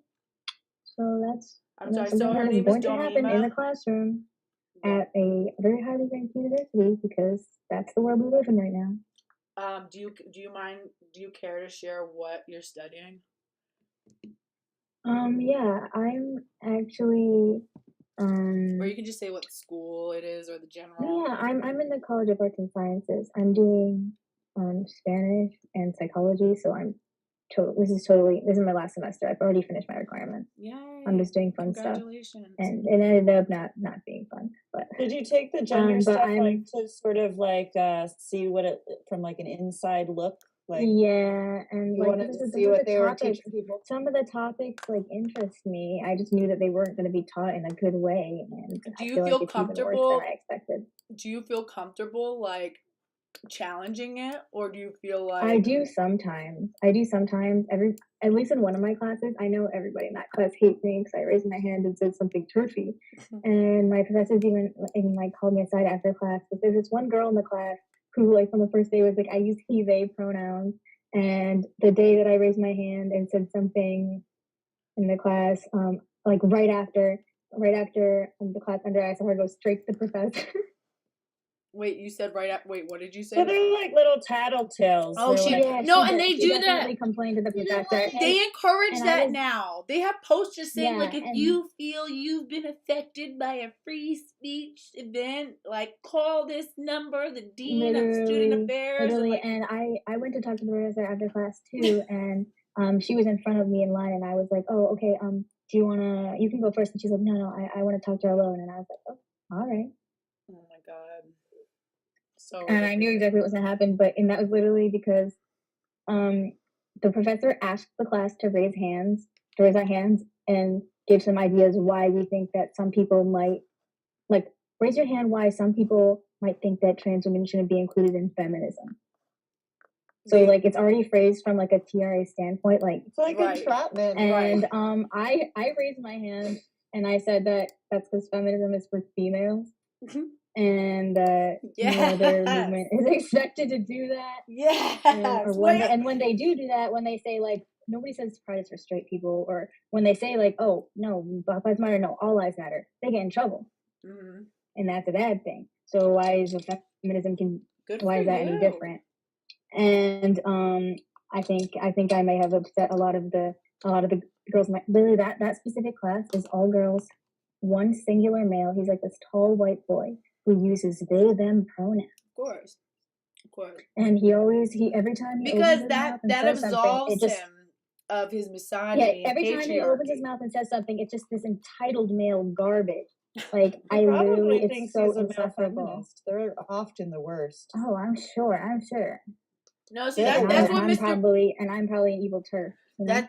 I'm not a feminist, but he is. They is. And they is. Yeah. Yo, that's what Beard, the fucking the fat man baby who like made fun of Vanessa Vokey, who then we all like responded to.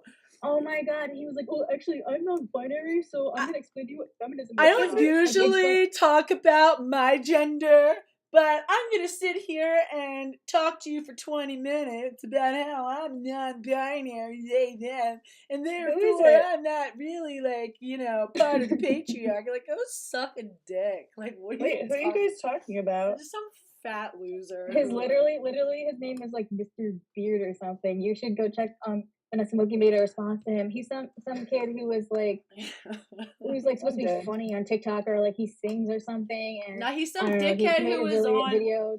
He was on America's Got Talent, and they're like, "Oh, he's like this charming incel." And he was like, "Yeah, hi, like, He's I this was like awkward white homeschooled." boy who's I'm like, not a school shooter. Yeah, yeah, no, basically, I he's think like he said something basically. about being like homeschooled, I think. I've never been with a woman, but I play the piano, and it was like, and I was like, oh, cute and charming. Yeah, and then the girls just eat that up, and the handmaidens rush to be like, "Oh my god, you're amazing!" Yeah, like, he's not like the other men. He's non-binary. And that's when, like, all of my, like, comments was like, just so you know, you keep using he, him, but they are non-binary. So you don't And even, I'm like, like, know what you're talking about. I know, I know, You I do know know this is a exactly what turf I said. channel, right there, like, Peanut. They don't know. Yeah. That's funny. Yeah, Yeah, if you no, want to, but like, I'm gouge gonna your have to eyeballs out, go watch. write about this after I get out of the classes and stuff. Like once I graduate, I'm gonna write all this hours Do it. because it's just insane. Do, like, an expose. And like even if I don't publish it anywhere, like People even if I love just post memoirs. it, like Do it. even if I just post it to other feminists, just like to see like the insanity that goes on and what's being taught at like a progressive Memoir of Secret NYU Tur. Oh, it's not a secret. I raised my hand and I said that shit. But these are the institutions that are really churning out the people who are gonna be decision makers, who are really shaping society. Yeah. Mm-hmm.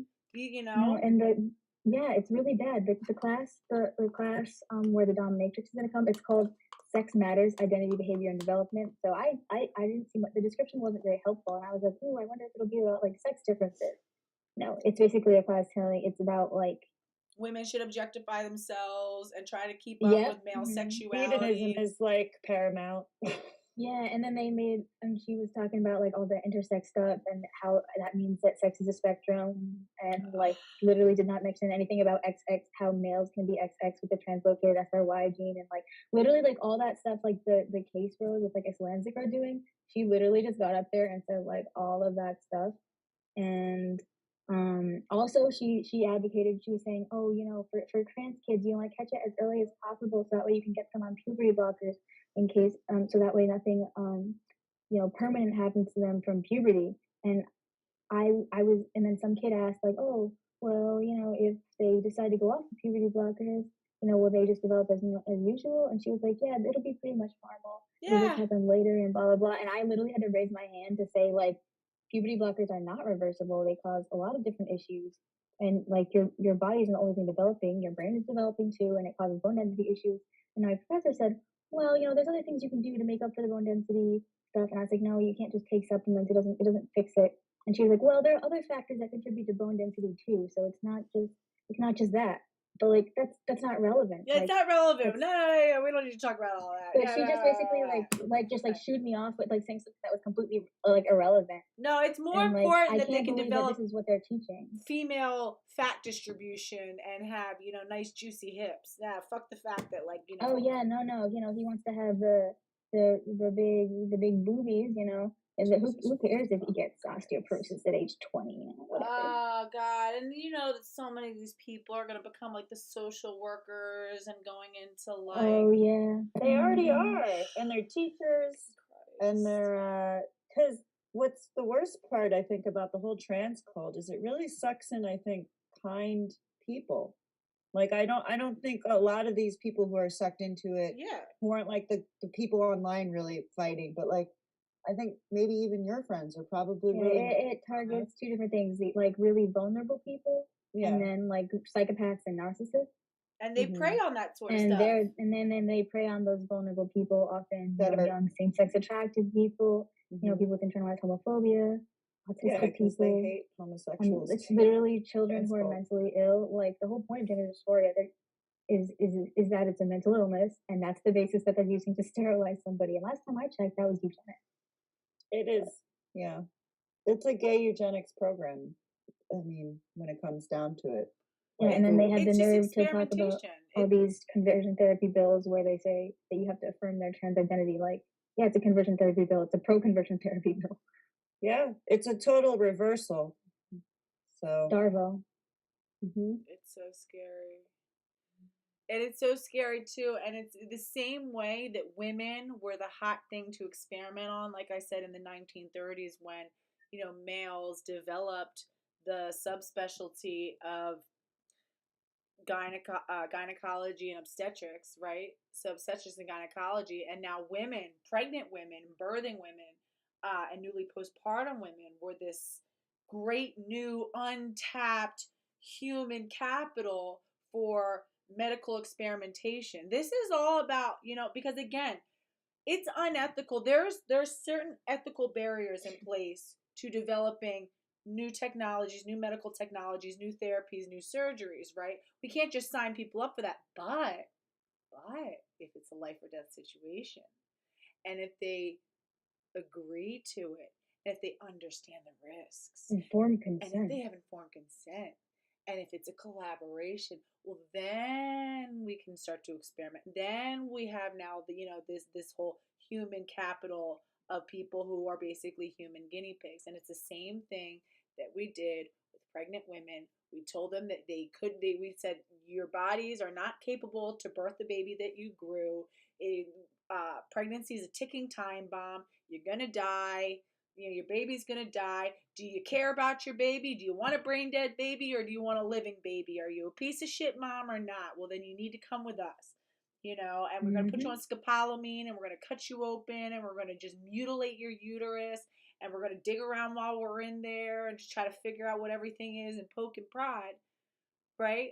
And that's what they're now kids are the new hot topic. Well, let's see if we can just, you know, let's see how much we can play God and restructure puberty and how much we can change development and can we change what people look like, and you know, if we put them on exogenous cross-sex hormones after puberty blockers, then we can see if we can get boys to grow breasts, and what can we figure out. It's all fun and exciting and I can be the pioneer as long as I can get the mom to sign on the fucking dotted line. And how can we do that? Make them feel bad. Tell them they're going to kill themselves. It's the same way that they got societal. Yep. It's the same way we got women to sign up to, again, lie. give themselves over to men, to male obstetric gynecologists to be experimented on. They're told, well, do you want a baby who's alive or do you want a dead baby? It's up to you. I mean, it's not my kid. Did you, you know, it's up to you. Did you want your kid to live? Did you want to, or just flush it down the toilet, right? Of course, I'm like, oh my God, you know, that is a hardcore, really sinister, really sick manipulation technique to get people. And again, and then there's this appeal to authority. Use over and over and over again in the what I call like a shock collar society, which, you know, JFK assassination, 9/11, any of these events that people know on like a massive scale that affects the population psychologically, you know, to put them in a constant state of fear, yes, and you know, of their own annihilation, and also not being able to confront death like head on.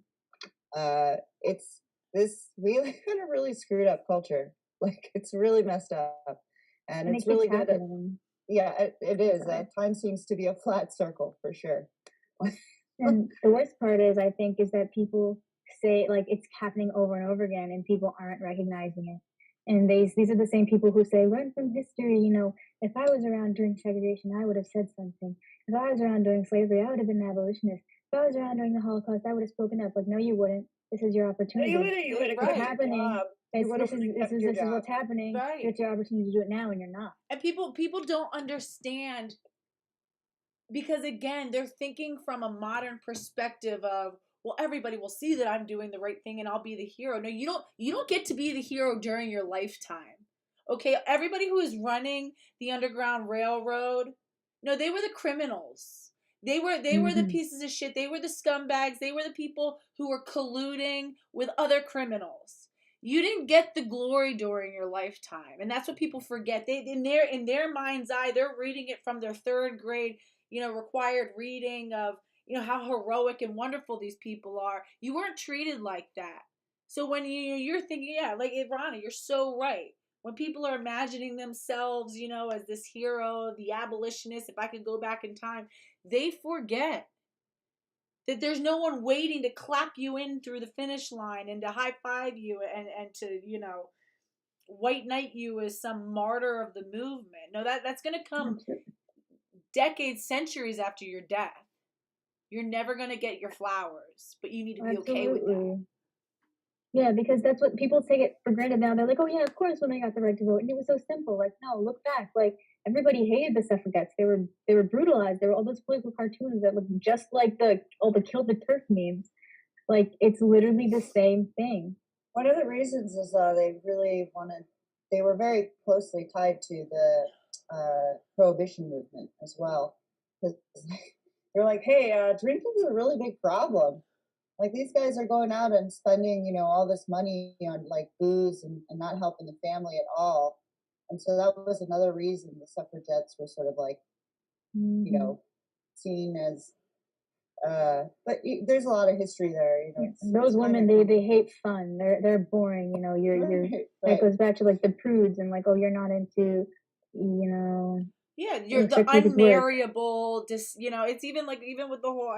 Ex-Lansing thing. Whatever you want to say about the caricature, whether it's racially charged or not. But again, it's about caricaturizing and depicting women as these like real like rat like just kind of just disgusting fringe. Like if you look at how like really vile some of the old school political cartoons and caricatures were of the abolitionists, of the suffragettes, they made these women just look to be these like repulsive, vile, unmarriable old crones. And it's like, and back then that was, that's a really scary thing for young women who have been told their entire lives that, finding a right husband is essential to survival. It's essential to survival for your children, for your future children, for being plugged in with your family. And that's, again, people don't realize it's so easy to say, oh, you'd be on the right side of history, and they don't realize that it really literally means facing down everything, being threatened with losing your livelihood, being threatened with losing your standing in society, with being mocked and ridiculed. And you just have to stay so mentally strong and so steadfast, and that's why I so look up to women like Vanessa Voki and Posy Parker, who have been vilified and caricaturized and painted as these hysterical. And I get frustrated when other feminists like engage in it, like they all hated Vanessa for her stance on masks or whatever, or oh my god, yeah. Posy for wearing makeup. And it's like that's exactly what they want you to be doing. You're playing exactly into their hands, fighting with each other instead of against what you're supposed to be fighting against, which is patriarchy. But all right. Right. And it's like, do you wonder, it's like, again, it's so hard when you're hit with so many people hitting you from every angle, trying to derail you from your one core response. And that's why it's so important that we distill it as succinctly as possible, so we have mantras. I literally have to keep mantras sometimes so that I can't be derailed in an argument about this trans woman thing. And the most core essential mantra is women are adult human female. That's why Posy Parker's adult human female campaign is so powerful and cannot be understated how powerful it is and how successful and how genius it is. All you need to know is that a woman is an adult human female. A female is an XX female phenotypical human being. Point blank, period. Women are human, period. Period. There is nothing left to discuss. Exactly. And like that should be an objective reality. and we're living at a point where they're playing word games with us. And we got to remember, yeah, if a woman is an adult human female, then everything else follows. But everything else comes from just that one central concept. Everything all falls apart because the whole gender ideology is based on like the misconstruing that definition and twisting it, and the basis it's built on is the issue. Yes. And confusing Does that make you. sense? Absolutely. No, and you're totally right. And it's about confusing you. It's about derailing you. And that's why you need to stay. You can't let them, don't follow them off the path.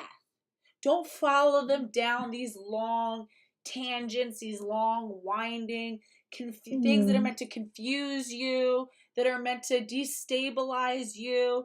And you don't get involved in trying to follow their weird circular logic and disprove all of these little points that they bring up. And that's why, when they bring it's all a distraction. It's all a distraction. Bringing in the DSDs, trying to make it real complicated. Oh, sex is a spectrum. No. Or what if there's this woman and she has this specific condition and she wears green socks on a Tuesday? Is she a woman? Right. Like, that's not relevant. We know that there are very rare spontaneous mutations and that sometimes during development things go wrong. That does not change the fact that we are a sexually dimorphic species. Point blank, period. There is no third gamete, period. Women are females, period. Period. And you exactly. you can't let them lead you off that path. That's the way that you stay solid. That's the way that you stay firm. And like you said, everything has to, rise up and lead from that. What do you feel like with, just circling back to, because I'm really interested because you are right now in academia. What is your standing in that gender class? Like, do you feel like you've had to make ideological concessions just to protect your grade? Maybe somewhat, but at least the test was in like an open answered format, so I could add little comments saying that, like, so even though I gave the whole correct answer, I also like made a comment about how, like, she in our class she said that like gender should be defined like we have one sense of gender, which is grammatical and like lexical, or lexical gender, which encompasses natural gender, grammatical gender, so insane. like with words. And then gender 2 would be like she had 2A and 2B. So 2A she said was like the typical like second wave feminist definition, where it's like gender is these standards that are imposed on you by society. And gender 2B she had was like somebody's individual idea of being man or a woman or whatever. And I said on the test, like, I said I gave all those definitions, but then I said that I posit that gender 2B would be gender identity, not gender. And sometimes they shorten gender identity, like they say, oh, my gender identity is this, or they say my gender is this, but they mean gender identity, and that's a different thing. So hopefully I don't lose points for that. But either way, I don't really care. I've already gotten into the schools I want to get into. So. 2A by fulfilling the stereotype. Literally. That 2A, proposes. That's the answer. Like 2B is reifying 2A. And Rana, you should hold the line. And listen, if you get points off or if you get like a docked grade, take that I will shit, create problems. Take it to the house, and then we'll fucking publicize the shit out of it. You know what I mean? Like I was gonna say, like if I don't think she's gonna do that, but if she does, like I will blow this up. Oh, I'll help you blow it up. I like starting fires. Like I don't care. I'm going. I mean, I'm not trying to get my law school applications rescinded, but I'm also trying to go to law school so I can have an actual effect on this kind of thing. And law school, but then again, same thing. They're also subject to it. Because again, we gotta stop giving these people infinite power. You know what I mean? And you're right. I just went through law school applications a fucking year ago, and then I got cancer. But like, stop giving them infinite power, and remember that we do have the power, and that we have the power of platforming ourselves. We have the power. Yeah, and we also have the power of truth on our side, which I think is very important. Exactly. Think about all these like weird diagrams: gender 2A and gender B, and non-binary 9X nobular of the second quadrant. Like, what That's the what Elon fuck are Musk you named his talking kid. about? I think that's the name of the third kid that's coming up. Wait, what? I said that's probably what Elon Musk is going to name his next kid. Yeah, probably. I think that's where I read that. You gotta work in the elven token bullshit too, though. Don't forget about that. Let me pull up one of these. I'm gonna pull up a gender. Let me see. A gender like infographic. Oh, like the freaking gender unicorn and that kind of thing. The genderbread. It's all just so the fucking. Genderbread man. Like, look at this. Look at this fucking idiotic shit. It's so fucking. The genderbread they. It's in. You can't say genderbread. All right, now look at this dumbass. That's exclusionary. Shit. Oh, this is something else. Hold on.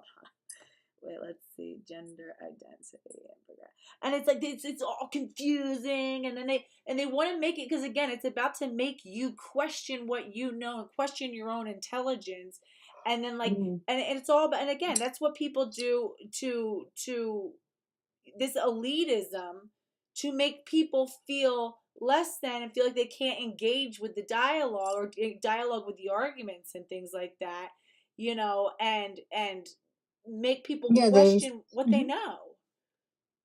Yeah, they shut you down and say you're not educated. You don't know anything. Stop talking about this. And they haven't. You don't get to speak about this. They have like an agreed upon, like they know the N words. They want to make sure that you don't know them so that they can say them. So it makes it sound like they're all tapped into this higher knowledge that you're just too stupid and dense to get. It's all orchestrated. Well, because if they didn't obfuscate everything through language, then people would understand what they were really saying, which is nonsense. So they can't speak to people plainly, or else they can't, obfuscate. For sure. I was watching this. Are you guys fans of like Benji GNC Centric? Yes. Because she did a really cool.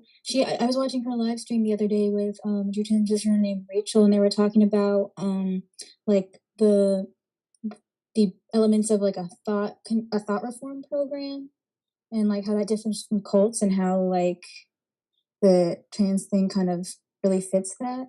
I recommend going and checking out that Sister Space chat that was recently. Yeah. I forget the dude's name who wrote Steven something. Who wrote like the cult book about like how to recognize and then dismantle. Bite model? Is it Bite? I don't know. I know that's a different thing about cults. I'm not sure which is which, but yeah, it's been a while. It's all stuff that has to do with cults. All right, look how fucking ridiculous this is. Oh my god, this is so dumb. All right, this is about recognizing sex as a spectrum, and this was by the Scientific American blogs. This is just how infiltrated. The Scientific American blog wrote this stupid infographic that says visualizing sex as a spectrum. Okay, you guys can't really see. Oh god, shit. It's so. Hold on. Just look at that fucking flow chart. What are you talking about? Understandable. And it's all gobbledygook. I feel like I'm looking at a pH balance test. It literally is. Understand that. They tell you when you don't understand it that you're stupid and you don't know anything, when it's really not understandable. You're an ignoramus. Yeah. You're a lower level. Pity the idiot. He's just not as educated as us. And this is the problem too. When it's like, I don't know, just even like with academia has become so non-utilitarian and so not based in reality, and so when you have like, what's that postmodernism kicking in? It's really disturbing because I also do work in a lab. Luckily, my lab is like they're pretty good about this kind of thing. They're not like genderist, and I openly talk about it. I can't really say much more about it, so I'm getting in trouble. But basically, like there's even like I know a lot of studies where like they don't record like we have a study where we ask they ask your sex at birth and your gender identity, but a lot of them only ask your gender identity. And I'm like, what are you? Like that comes to the obfuscating statistics thing and like messing up science thing. Like you're not getting accurate results if you can just identify as either sex. Like if you're recording gender identity, that's I'm a rapist, and so I'm gonna try to obscure who I am, and I'm gonna identify as a woman. And now we're getting these stupid, feedback saying that women's are committing sexual assault at increasing rates. Yeah, super crazy how that happened all of a sudden when a bunch of men were allowed to become women, but, super weird. And while they're still in No no control of no this sort of correlation shit. there. And it's like Reddit, for example. Reddit's run by a bunch of incels, Oh my fat god, yeah. losers who jerk off to this sort of like, tranny, like stupid shit. Like, and they're the ones who are making decisions about. And even my dad and I just had this conversation. It's like my dad's a really like straightforward, like doesn't get into like conspiracy theory stuff and is not overly political. He just, he's in finance, but so he does have to follow like world markets. He's like really good at history. And but even he finally was just like, they've always said that the media is the fourth branch of government, and it's like whoever's in control it. And someone else wrote this too. The media is not about informing you, it's about shaping your opinion. It's about shaping the way that you think, and how you're, what sort of information that you're getting. It's not just about informing you objectively, right? And now that we have a democratized, on the one hand, social media is wonderful because it's democratized.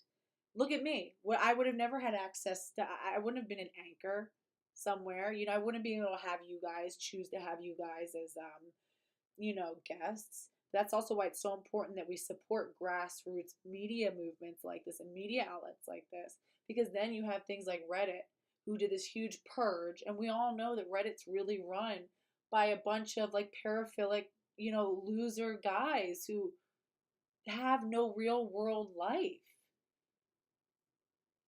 We've got to be careful. Those are the people who are like in control of the flow of information. That's why it's so important that I get a bunch of dumb comments.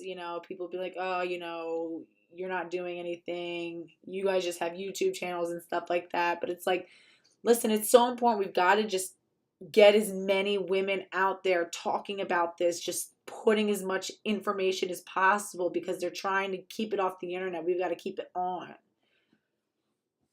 Yeah, I never thought I'd get involved with this sort of thing, but like just seeing it all around me, like I feel like I can't not do something or like try to get involved in some way, because that's the thing. If they need to hear, like they just need to hear the truth. And I think most rational people, if they hear the truth after enough time, the cognitive dissonance will get to them and they'll come to the correct realization. But people just need to know. I think if a lot of people knew what was really going on, they wouldn't be so okay with it all. And that's why I really do think that, like, you're right. I think it's so easy to pique people who are reasonable people and who don't have some gain and something to gain in all of this, because it's so rational, it's so straightforward. There's one truth, there's one correct position. This isn't like, one of those things where, both sides have a good point, and it's a real complex issue. It's not complex at all. And Yeah. intelligent, rational people just need to be broken of that fucking hypnosis, this mass hypnosis that we're under. Yeah, and I think that people who've broken out of it tend to like I said, I'm pretty good. I like to think I'm pretty good at piquing people because I understand what it was like, and I understand to be in that position myself, and I was in that position myself, so I can kind of take, like, I know what ended up piquing me, and I know, What was your peak like, story? I don't know, like it was a very slow process because I went from like being like non-binary to like back to being just a lesbian, but I support all that stuff. Back to being like, oh, I support that stuff, but not non-binary, just like true trans, or then getting more like, you know what I mean? Like you just get more and more and more. And then I started looking at some like red fem and gender critical stuff, and I was like, well, this makes a lot of sense. And like I was like, oh, I don't exactly agree with it. They're using those terms. They're like, like I was like, oh, they're saying things like trans-identified female instead of trans man. That's kind of sucky. But I was still like, and I felt guilty about it. But I was like, I got to keep reading because it made sense. And eventually, I couldn't reconcile that. And I just, for so long I tried to rationalize it, like this can't be right. Like this can't be right. Like there has to be some way where people can be trans and it can be okay, but because like I didn't want to lose all my friends, but And it's that's where the just whole not. true trans is such a stepping point. into Yeah, gender critical. exactly. And then you realize that there's no such thing. And then looking back, like seeing all the infighting, like how I would go from being like one of those like too cutes, like everything is valid, gender queer, gender million genders, fighting with the people who are like, oh yes, you can be trans, but only binary and blah blah blah. Like you're going them fighting with each other, trying to be like, that's the ridiculous one. We are right. Right. Which is they're both being equally ridiculous and are both wrong. And it's such a shame too, because and it's so hard because I do see how the true trans is a stepping stone into gender critical, but the problem is it's just not true, and that's the Exactly. problem. It's not true. Yeah, so we shouldn't be promoting it, even if it is like a stepping stone. It's not correct, and we should be. And that's the problem, and it's we just need a return to truth. And true trans was that's what I first stepped into. It was Blair White. Listen, Oh yeah, I was a fan of his for a long time. I still have to discovered get him used to because it, of the like conservative stuff. You know, I was consuming a lot of conservative content. I know that, like, you know, everybody kind of hates the fact that, like, I'm more on the right wing, but, like, then it's refreshing, I think. Yeah, I appreciate that. But, like, you know, I was I literally stumbled onto Blair White because of the Daily Wire, because I you know, I watched a lot of Ben Shapiro and, like, you know, Matt and all that sort of stuff. Actually, no, Matt I kind of came later after I saw the Blair White the Blair White interview that I just picked apart. I thought was the greatest video of all time. I was sharing it. I was like, good. Wow, this really opened up my eyes. And I was like, and guys, understand, trans women are women. Don't get me wrong. Yeah, but But then until you not all of them are. Just there are the yeah, true trans, the ones with the brains. yeah, and then you keep looking and you keep looking, like I think that my first sort of disillusionment came from when I was looking to prove it. Like I used to get in arguments with people who were gender critical or whatever. I used to get in arguments with them, and I used to try to disprove them. And I went, like, you know, being an NYU student, I went and looked up, like I looked into scholarly research stuff, and I started looking about stuff about trans and brains. And what I found was, like, literally people with gender dysphoria, it has to do more about the part of the brain that like has to do with your self-image. So like there's like issues there, but that doesn't mean, well, first of all, logically, that doesn't mean that they're the opposite sex. It would just mean that anybody with any body type could have any brain type, wouldn't it? It wouldn't just mean. Right, exactly. So, like, you can't come to that conclusion unless you're motivated to come to that conclusion. A But brain anyways, in a I was female looking for body things to is a prove that female conclusion, brain. and I found things that proved it otherwise, and I just kept looking and looking, and I was like, no, there's got to be something. This can't be right. And the more I looked, the less reasonable it became.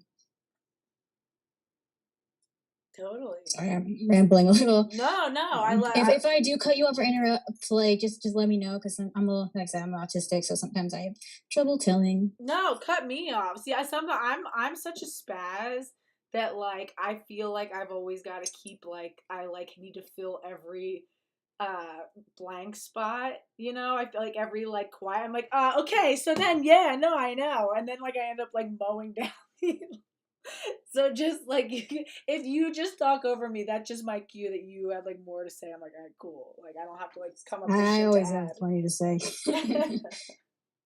It feels really good to be able to, like, say it here, and you know, I'm a little nervous that people are going to find it, but I trust that nobody in my gender classes is going to be looking around this part of the internet. No, I'm glad to have you. I get tired of hearing myself. I love hearing from people, and I love hearing from people whose, like, names that I see on here, like Dystopian. I see you all the time. You know, Rana, Yeah, I see you. and I watch the videos on Uchi XX sometimes. Like, I didn't realize that was you, so I was like, oh, cool. But I don't think I was into it for the witch stuff originally. I think it was more the, like, feminist gender critical stuff, so you don't have to worry. I'm not gonna come after you. Oh, I can't hear you. I can't hear you. Sorry. The whole witchy rhymes with bitchy. That was the whole channel name, and I thought it was funny. Like, that's why I named it that. Didn't have anything to do with anything else but that. Like, a lot of the stuff that I do, I don't know, I don't utilize that channel much anymore, just because I feel more comfortable with the audience that I've accumulated. It's a smaller one, and I don't feel like I have to censor myself on certain topics like that people might disagree with me on. They're like all the That's the asking masks, what true worst. like the masks and the COVID-19 Yeah, and all that. you should be able to talk about that kind of thing. I didn't understand like I when just thought people go, they just got people got crazy during they 2020. did People they had went to crazy. face themselves. Like, you And know, that yeah, that's hard for isolation. people. It really is. And then they externalize it and they lash out and they Yeah, want and to find something to blame.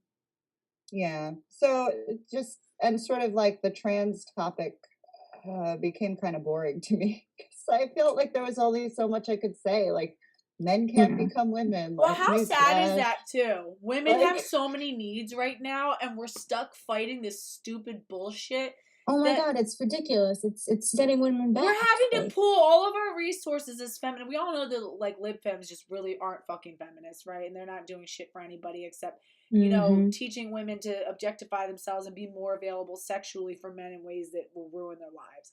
But so all the real feminists now are having to pull their resources to fight the true menace, and it's like, hello, we have other fucking things to do. Hurry up and get on board. Stop being idiots. Break out of whatever spell you're under, and let's get back to get fucking society back under control so we can get back to work. We have other stuff to do.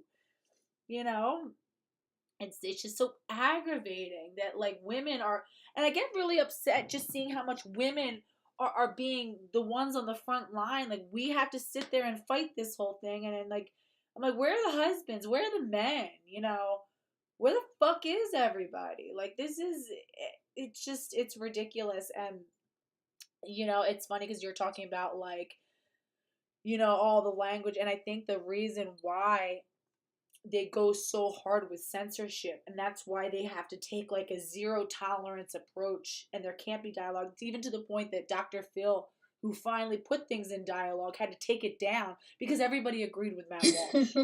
Everybody's like, oh my god, he's, that was of course. insane. And they had wait, to what take happened with Dr. Phil? I don't even know. Dr. Phil had Matt Walsh Really? on, and he had like two troons and some other like troon professor, and like they were all like arguing with him. And all he basically was just like, well, what's a woman? And they're like, I can't define that for you. Like, it depends on everybody's. He's like, no, that doesn't make sense. You said the word trans women are women, so what's a woman? And they're like, and then they were like, a woman. Whoever identifies as a woman. I can't define that. How dare you ask me such a question? It's like, it was so ridiculous. And then they claimed they have like PTSD. So yeah, so I guess Philip got so much pushback that they had to take the thing down. I was like, Phil, you are such pussy. Like, come on. Oh my bro. god, yeah. It's so bad. And like, he couldn't even, and he was totally on their side the whole thing. It was Matt Walsh by himself pretty much up against everybody else. And they had nothing. It was honestly kind of painful. That wrangled the entire thing. But it was kind of amazing also. My favorite moments, they kept panning to Robin, and Robin, like when Matt would say stuff, she would just like, I was like, yeah, Robin, like, I know it. I know you want to fucking get on board. Like, Robin's one of us. Oh, God, just the fact that they took it down. I was like, oh, Phil, you pussy. But, like, and the reason why they have to is because there is no fucking gray area. It's like, as soon as everybody hears it, they're like, oh, shit. Oh, like, yeah, good. Thank God. I don't have to play along with this dumbass shit anymore. I was just doing it to be nice. But, well, I don't have to. Yeah, sweet. Fuck this. And it's like, so it's like, quick, no, you get to get it watch off. her peak in real time. Yeah, people are like, yeah, oh, God, great. Yeah, of course. Holy shit. I've been sitting here chanting trans women are women. I don't do that anymore. Like, fucking great. And that's why they can't. And that's why one of the TRA's most effective tools is to scare people away from certain stuff. If you listen to Kat Kattinson, and I can't wait to have her on my channel. She's a detransitioner. Oh, I love her. She's amazing. Her. I really think that Kat Kattinson has the potential to save so many girls. I think she is for sure so valuable, and that's why we got to protect her at all costs. And she just got deplatformed off of TikTok. She is so great, powerful. of course. Yeah, that's why they keep shutting down voices like this, because because that's why they have the no debate rule, because if you interact with this stuff, you know, you can't be exposed to the Because truth, we're you know, right. keep it away. Because we're right. Because Yeah, we're they're trying to right. shut us up because we're right. And that's, yeah, exactly. So that means that we're doing something right. We should keep going. Right. And that's, and then again, that's why they have to shut it down. And one of the things that Kat Kattinson talks about is she said that she was so afraid to, she was told, she was given a list of like things to never look at and never read, and she like she abided by that. She was told never to look at Abigail Schreier. She was told never listen to like Posy Barker. You know, she was told never listen to Magdalene Burns. They're all bad, Oh, bad is there turfs, a list of bad. this I can have to make sure I look at all I of it? know, right? I know. I was like, yeah, where's this list at? Let's circulate it. But like, and then finally she was like, you know, and then I don't know what it was. I was just feeling jaded about things, and I just decided I'm gonna read from the banned book list. And she said, I guess she started with Abigail Shire's. That'll do it. Wow. She was like, it blew my fucking mind, and I was like, holy shit, this is why they're telling me not to read it, because it changed everything. And it's like, she was like, I could never go back after that. I just realized she said she did what you did, what you said. She went back and was like, well, I'm non-binary. I'm not a trans man, but I'm non-binary. Trying to find that middle ground, because again, it's scary. We don't want to just throw away all of our social Yeah, no, networks. because that's why people also they lash out when you first, like, my girlfriend used to get upset at me when I first talked about like that stuff and why it wasn't like valid and stuff, but because I knew it was because she could tell I was right, and it affects your, like, when your whole worldview is shattered, like that's scary, and Cognitive like you just dissonance. want to lash out, and you want to rationalize it, but eventually like most people realize that you can't. You can't. And that's why the true, you know, people even in my comments of the Blair White thing was like, oh, but I like Blair. Oh, but Blair's like one of the good ones. I have no problem with Blair. And I'm like, I get that so much, because I'm telling you, that video that I picked apart was the video I was sharing to everybody. I was like, I've you guys, Yeah, listen. I've been a fan of his for years. Yeah, Yeah. like even back when I was really into the trans stuff, like I thought he was the greatest thing or whatever. And I like Blair. You know, Blair's fine as a person. I think that, No, yeah, I don't think he's like an awful human being. Like I think some of his insight is important, but I think he really misses the mark, and perhaps on purpose. well, In a yeah, of lot of course, it's on purpose because he has something to gain it. But, you know, it's not up to him to hold the line. I think that he'll respect it though, you know, and it's still, it's like he still needs to be put up on the chopping block and shown how, no, unfortunately, as much as it seems like that, you know, it's this true trans is this wonderful middle ground, and we can still No, protect trans it's identity for some people. We can't. It's not real. no, because there's always going to be that foot in the door, and if you give them an inch, they'll take a mile. Like that's what they want. They want those little concessions because they want to see how much they can take, and then they keep spreading and spreading and spreading and taking more and more, and that's how we got to this point. And the thing is, it's just not real. Who do we get to pick? Who gets to be the real trans? And then it's scary, because then it's like, well, and then based on what? Based on who gets the most surgeries, who mutilates the most, who takes the most, you know, drugs, the Yeah, like most what testosterone. yeah, exactly. What measure are we gonna have for letting men into womanhood? Like how deformed and effed up does a man have to be before we can be like, all right, that's a woman? Yeah, so then, yeah, exactly. And the ones who are going to meet that criteria are going to be the most mentally deranged, and Yeah, like the because they're the ones, only ones who will go that far.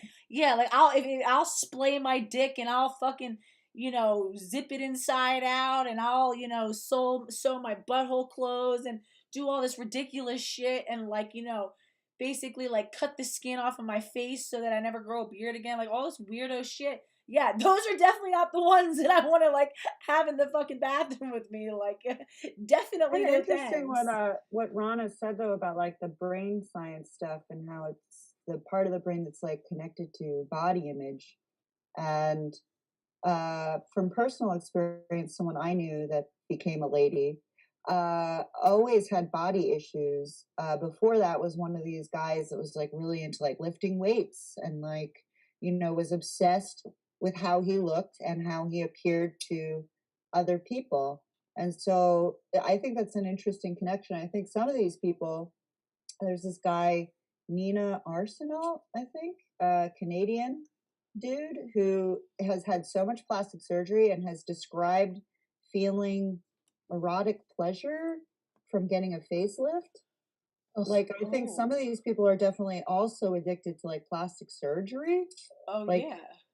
it's Definitely. crazy. No, it is And addictive. it's Go ahead.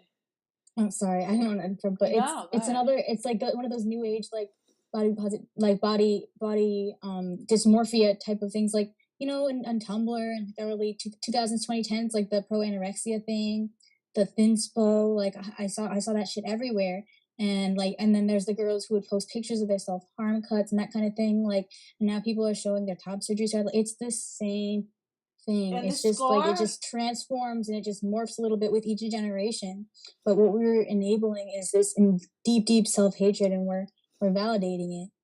I think also because we've reached like an apex of like a medical society, so they have now sort of reached the point of performing misogyny in like a totally sort of medical way, which it always was, you know, hysterectomies and things that you described with gynecology, you know, but like, whereas before, like with the self-harm, because you can see it as a proxy for self-harm, not accepting yourself as a whole person.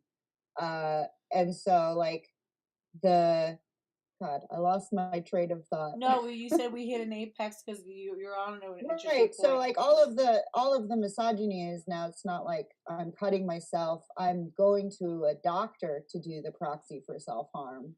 And it's totally institutionalized, and it's okay. That's what I'm supposed to be doing. And it's profitable. Right. It's completely, And it's peak lifelong post-capitalism. It's peak capitalism. It's peak, waste. On the one hand, Yeah, no. we're facing a healthcare crisis of under access, of people who can't access. Hold on, my dog is outside like freaking out. Hold on. Yeah, I don't wanna she'll probably talk about it when she comes back, but I'm assuming she's gonna talk about how like there are lots of trans surgeries that were prioritized during the pandemic. Yeah, I heard that. But it just all the whole idea like does put Yeah, them first. And also it's like you watch these crazy, like, okay, so the reason I brought up that Canadian dude was because I was looking into him recently, because apparently he was in this Canadian like public health video, like for some hospital, about how to deal with transgender patients, right? Like how to talk to them so you don't hurt their special feelings about like what they perceive themselves to be. Look at doggy. He's like, That's cute. such a spaz. Oh my god. I know. It's just like his electric fence That's is so like cute. not on right now. So I just feel like I'm always so nervous he's gonna like see another dog and like take off. So I forgot he was outside. Like whoops. But what are you guys talking about? Oh, you were no, sorry. You started talking about how like during this medical thing, I assumed that you were gonna talk about how there were a lot of surgeries that were prioritized during COVID. So it just goes to show, it's like on the one hand, we're talking about the need for, universal health care, that people, we have people who are dying unnecessary deaths, who are getting, deeply sick, who are, I mean, I know even as cancer, when I got cancer, I joined all these like cancer groups. I had to listen to these horrifying, depressing stories of people talking about all the hell of trying to get their insurance and Medicaid to cover more chemotherapy, and deciding, having to choose between whether or not they were going to sell their house, or if they were going to, go for more chemotherapy, and if they could maybe, afford to skip it, and if there was an alternative therapy, and yet we're fucking paying. So on the one hand, we have this medical healthcare crisis, but it just goes to show how fucking parasitic, and this is what happens when there's a privatization of really necessary. And listen, I'm like a capitalist kind of person. Like I'm not into socialism and shit like that, but I think but I think there are certain things that should not be commodified, right? Like jail, healthcare. Like that's the a human human right, is when it it comes not? down to it. Right. The Their prison system human should rights. not be privatized. It's evil. And then, you know, even this, because then rather than work, you know, it's like these doctors and they're coming out. And I know, listen, the guy I dated all through college is a surgeon. He's a dickhead, okay? Like, these people aren't like, oh, you know, I really care about, like, this guy is such like a dickhead. Like, it's not like they want to, you know, it's like, what's the new exciting? I want to be the one to publish some great new breakthrough or discover some new, you know, procedure and have it named after me. I don't want to do the boring old life-saving surgeries for poor people. I want to go and like develop how we can, like, you know, get like 3 wieners on this guy, like, who's like a Nola, like some dumb shit. And it's just like, that's what happens when you privatize, like, it's like Yeah, peak narcissists are capitalism. drawn to it. Totally. I knew a guy that used to lie to women. He was a med school student, but he would say that he was like he was like actually a doctor already and would just like lie all the time about like, yeah, total liars. I know some people that went to med school, witnessed a lot of cheating. Oh, drugs. Okay, can I tell you, this guy that I dated, again, when I was married, and it's funny because he knows my husband. We all went to college, my ex-husband. We all went to college together, and they like hated each other because we went to like I went to like a fairly small school, so like everyone kind of knew each other. So he's such an asshole that like he called me. He like literally tried to convince me. This is gonna sound so insane. This is just what a narcissist is. Tried to convince me to have a child with him, and he would like buy me a house and pay for me like for all of this shit and take care of me for the rest of my life, and he wanted to be able to see it sometimes, but I'll raise it, and then, you know, my ex, like, we can just say it's my ex-husband's or something, or he can help me. And I was like, What in the? Oh my I god! was like, Roger, did you really just fucking ask me that shit? Oh my, he was half Indian, half, oh my god, he was just like, and like dead serious. And then he used to always offer to like buy me plastic surgery and like just pay for me to do shit. And I was like, yo, are you bored? Why are you so like, Just these are the people who are like running male, healthcare right now. Like, he just loves the male. fact that he makes so much money. He loves the idea of being able to like pay for women to do shit that he wants and gets off on it. And these are the men. I remember when I was even with my girl. So we used to hang out with a lot of med students from Pitt. I went to school in Pittsburgh, and so the University of Pittsburgh was right next door to us. And I remember we used to hang out with these med students. And I remember one of them was doing like a plastic surgery. He was like getting into plastic surgery. He was like, the way he was hitting on us was like, yes, so you know, you want to get a little Botox? I can hook that up for you. He was like, oh yeah, he's like, I could listen, like, you want lit, like, hey, you know that mole you got right here? I can take that off. We'll get your lips done. Like, seeing like basically like he was like drinking and like telling us like plastic surgery is gonna like hook up for us. And we were like, are you fucking kidding me? Terrific. That's like the commodification of the human body and like the women's bodies, where we see, instead of ourselves as like a complete whole, we see ourselves as an amalgamation of different body parts that can be, you know, cut up and customized and changed to be exactly what we want. And that's when they get this like misogynistic, like, these surgeons think that they're God, and they think that they can make a man into a woman, that they can create a woman from a man, because they're like, it's Yeah. I No, don't even have the you're words right. for it. It's terrible. it's to play It's God. peak like capitalism and patriarchy, like late stage capitalism and patriarchy, and like all of that stuff. Just New and technology. this is its baby. It's a Frankenstein. It's a Frankenstein.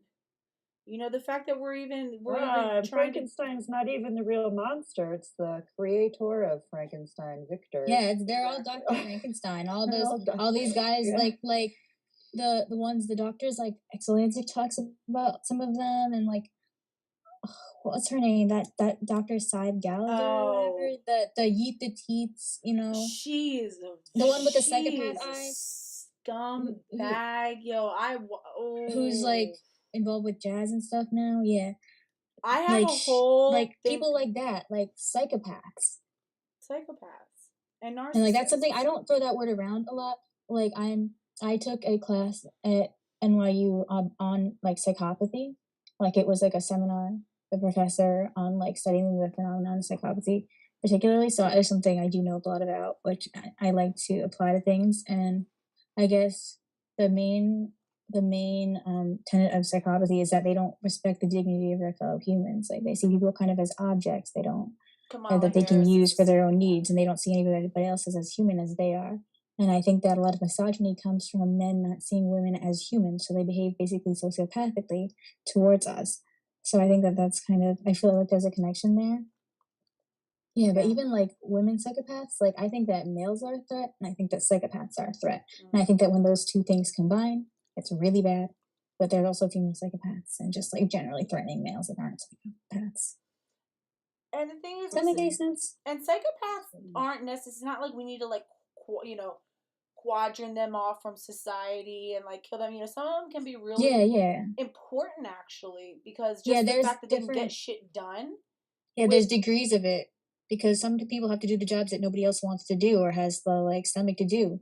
Or it can just kind of bull through and get things done and aren't bogged down by worrying about like, oh well, how is this impacting everyone around us? But we need to recognize that this person's a psychopath, so just be aware of it rather than letting it infect everything.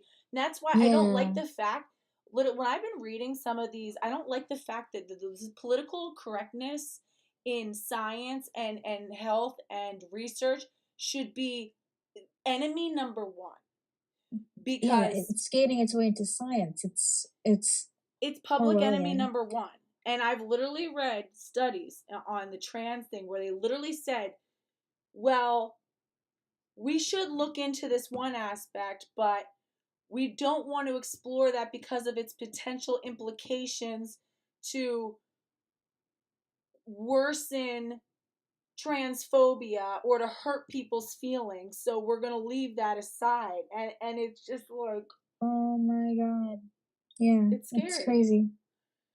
It's scary. And it's, and when we can't look at things objectively and we're worried about hurting people's feelings and this and that and whatever, and we're just like, again, there's no compassion in a lie. And when we build things off of lies, off of what we think are compassionate lies, there is no compassionate lie. And it turns into something uglier down the road that we couldn't have ever foreseen. Agreed. I think there's a lot of value in the truth, and people like to play around and they like to get around the bush and they like to like placate people. But at least being an autistic person, like I don't like any of that. That's bullshit. Like I know a lot of people are obviously like not gonna like I've never seen a problem with that. So I think I've gotten like flack for it my whole life, but like I'm very blunt, but I think that being like honest is just important, and I appreciate like people who kind of get that. Like that's why I like people. The world with is autism. So fake. It's like why? That's really why I like people with like Asperger's and stuff, because I think that like just that really straightforwardness, like the no social filter. I'm like, God, that is actually such like a wonderful. I think it's an asset in some situations. It just depends on how you use it. It is, and I think I think that like that's been really actually instrumental in some ways of kind of like re-infusing that back in society, where it's like people are so blunt, so they don't many even of these realize they're interpretive blunt. creators like Exlandic and Nasaroki, I believe, right? Yeah, Vanessa totally. Vanessa and has no qualms about it because she's just like, I don't. Yeah, why would I? She's amazing. Yeah, like totally role model for me as a girl with. Yeah, they told me. I mean, I got diagnosed when I was 18, so they didn't catch it till a lot later. But I don't think Asperger's is a disorder. I think it's not. By then, it wasn't in there anymore. But they told me that they have it in my thing that I show like symptoms of like the Asperger's profile, and if I had gone in as a kid, they would have diagnosed me with Asperger's because it was the thing back then. I don't think that there's like it's not. We need autistic. No, brains. It's very important because like that's the problem with psychology is it's kind of bullshit because there's no other area of medicine where we do things by symptom clusters. Like we look for the root cause. It's always cause. been political too. Yeah, exactly. And like autism spectrum disorder is so broad. Like just saying that you have autism Well, spectrum disorder doesn't really tell you anything. So I still tell people I have Asperger's and that was a because like I think that mistake. because people know what that even if it's like a problematic name or whatever, because that's something that has a meaning and people know what that means. And I think that it's important distinction It is an because important. like It's such a telling somebody that huge I'm just autistic difference. is telling somebody that I'm just autistic doesn't really convey very much if you water it down like that. And it's Like I not mean, like fair if to you it's not fair to people really struggling with like real like, lower functioning autism. I was the president of Best Buddies Club in my college chapter, yeah, and and they say that like high functioning, low functioning labels are like offensive, and they want to remove like NYU changed the Center for Disability Students with Disabilities to Center for Student Accessibility. Like, are you kidding me? Like, are we getting to the point where being disabled is actually being stigmatized, and being disabled is a bad thing? So you can't say that I'm a disabled person. I'm a person with a disability. I'm a person with autism. No, like I can be an autistic person. I can be a disabled person, and you should call me what I am, and don't try to like skirt around it like it's a bad thing. And I think yeah, you're doing a disservice when you don't recognize right. what somebody's struggles. It's the thing where they're like, oh, people are like, oh, people are people. We don't ever need to recognize men or women. Like you are doing us a disservice by not recognizing us and our unique needs. Totally. Oh, That's really research, weird. yeah, I'm a little bit afraid of backlash because, like I said, It's really strange. but maybe I will, Do or wait. I'll think about it. But Do what? or I'll come on here if you are okay with having me on here again. But Yeah. um, Are I you don't know gonna if go I to can the yet. event in New York? Is that today or tomorrow? Tomorrow, I just heard about that. I wanna go. I wanna go so bad. They have like So limited I think, tickets. I don't know what. I don't know if you can like yeah. So I don't know. go buy them. I don't know I'm not. exactly how that's gonna work. I haven't set foot in New York I couldn't City. I couldn't quite find where like Well, they're really um secretive about like where stuff is. Yeah, and rightfully They didn't. I so. They didn't announce the other one. So the yeah, last because they're time I worried about the went, counter protesters, so I couldn't figure out exactly how to get into it. But I'm gonna like DM deprogrammer just in case to see about it. And yeah, I did not like actually transition. I just more like socially, like I cut my hair Desisted. and I would bind my chest and I made everybody call me they and call me a gender neutral, like short version of my name. But I desisted. I was lucky enough to not like do Had you ever anything like that to my body. medicalized? No, and I'm Thank so grateful God. for that. Like No. I'm so grateful that that didn't Testosterone's such a happen. mess. But like I did mine for once, so like that. So I can't speak from like a totally I'm not a detransitioner in that sense. Like I haven't actually physically done anything, so I can't speak to that experience. But like even just doing it socially affected me so badly psychologically. Like I can't even imagine. Like yeah, because I think the whole idea is to prevent people from like accessing like their true or whole selves. Like that's kind of what joining a cult will do. yeah, and I'm just glad that I kind of woke up from it before I had the before I ended up doing anything like that. But I wasn't sure if I ever really planned on it. Like for me, Mm. it definitely had to do more with like how other people saw me, and it was like internalized homophobia and misogyny and stuff like that, and not wanting to be seen as a girl by like strangers and stuff. And like I was okay, and sometimes with being like grouped with women, and like I would rather go. At least I started off rather go in like the girls' locker room than the boys, but like I didn't like obviously. At some point, I got so dysphoric that I wouldn't go in the girls' room, and I would go in like the disability bathroom, the nurse's office, and stuff like that. Um, but like for some of it, I like at least recognized that like as female, and that I didn't want to like necessarily. I don't know. I had this really awful like hatred of people perceiving me as a woman, Mm. and being, I think a lot of it was internalized lesbophobia. Right. And I don't even know what my thoughts were towards the future, like at that time, because, but like when you're 16, your brain's not fully developed. So I don't think I really had a coherent future plan. I just, in the moment, I just didn't want people to think, I just wanted to like be flat chested and not like, I wanted to dress like a boy. I wanted people to think I was a boy. Um, And did you but like people close to me, I would say that I was like a they, but like when walking down the street, like I would hope that strangers thought I was a boy, and I would like it was such bullshit. right. Right.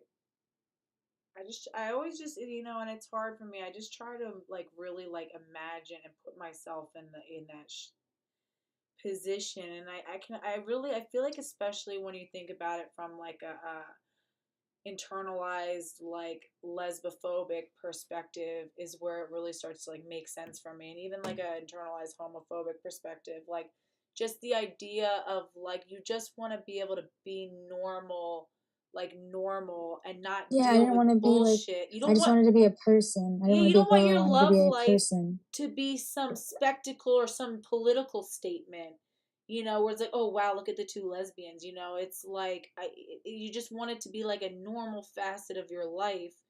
We're just going out and Yeah, holding like hands with I even somebody. like even when I was like considering myself non-binary, I still sort of consider myself a lesbian for a time. But like I was like, well, that doesn't really make sense. If I don't want to be a woman, I can't be a lesbian. So I just called myself like queer for like a really long time.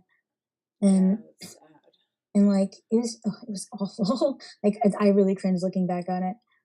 But It's like I was so focused on like how I appeared. Like I was really conscious of the way that I walked, and I would try to not walk with my hips. I would try to distribute my weight more from side to side at the shoulder, so I walked more like a man. And like it wasn't fooling anybody. and Like that I'm hyper very feminine self looking, awareness. It's so but like bad I'm for. so petite. I'm so petite that like I that like basically like as a 16-year-old girl, I probably look like a 12-year-old boy. So people might believe that I was like a prepubescent boy, I know. I basically. always say, I'm like, I probably could have actually really like Like transitioned. I think I passed as a prepubescent boy. Like I had times where I would ask for a bathroom, and they brought me to the boys' bathroom. I think the few times that happened was like at least it was like a single stall in that one, but there was like a men's and a women's, and like I asked for the bathroom, and he like brought me over to the men's, and I remember like he closed the door, and I remember being like so excited and happy, and like so ridiculous. Like And you're it's chasing that again, like rush of validation, that's what it and like is. Stop it. and you're taking that rush of validation. You're like, oh, I want more of that. That's a good thing. And then you reinforce being called she as a bad thing. And then I bet if I kept going in that direction, sometimes you trans all the way, or you go to be a trans man from there. But I ended up, I don't know. I think one day at a school dance, like, I went like in like a suit. Like I didn't want to wear dresses and stuff, so I made a big deal about wearing like a suit to my sister's bat mitzvah, and I wear like a suit to like other things like boy suits, and they didn't even fit me properly, but I would wear but I would wear boy suits, and I was wearing like a vest and like a little tie or whatever, and I was looking around the dance, and all these girls were having so much fun, and I saw them around in their dresses, and I suddenly felt really out of place, and I suddenly felt really sad, like I want to be dancing in one of those dresses with those girls. And Oh that's when I realized that like, sorry, I'm getting a little like, no, I I don't like know. That's it. when I realized that Oh, what the Rana. hell am I, like, what the hell am I doing, Oh, Rana, I Oh, want to hug you. what And makes then you so it was that sad? moment that I kind of went back and I stopped wearing my binder. And Oh, then like, that was, I think, my personal moment for it. But even then, I still believed in like true trans for other people. But that was my kind of moment when I was like, what the heck am I doing? Like, I always loved dancing around in dresses. Rana, it's so Like, sad. It's just like my sad. internalized misogyny made me like really reject like my like womanhood and like femaleness, and I didn't want to accept myself as a lesbian for a long time. That's And I sad. think even if you had, okay, so like in the 90s, if you like wanted to wear a suit and be a lesbian, I just feel like it wouldn't be as big of a deal, and you would have just been able to like Yeah, feel like I cool wish and somebody dance could in have a suit, told me or that a I dress. could have like that I didn't Either like one. that like made me feeling gross about wearing dresses and stuff didn't mean that I wasn't a girl. Right. Right. Like maybe like I guess it kind of subconsciously like you don't want to be sexualized by men and stuff, and you don't want to like looking back, it's easy to see like it's the failures in introspection. So sometimes you don't realize. Have you guys seen that experiment about like the position effect, where No. basically they put like a table out, and they had like four different like shirts or whatever, and they were like, or dresses, and they asked people which one they thought that like they would go down the line, and they asked people like they started on the right and they would go all the way down to the left, and they'd say like which one did you like the best, and then they would ask them like why, and all the people were like, oh, I like this one best because of the color, I like this one best because of the cut of it, or I like this one best because of this or that. But when they actually looked at the data, it turned out that people had just been picking like the first one, the one that was on the right. Oh wow. So like They just wanted to get it over with. you don't always know, like I don't know if that's like always applicable. Like I take all psychology type of things like that with a grain of salt.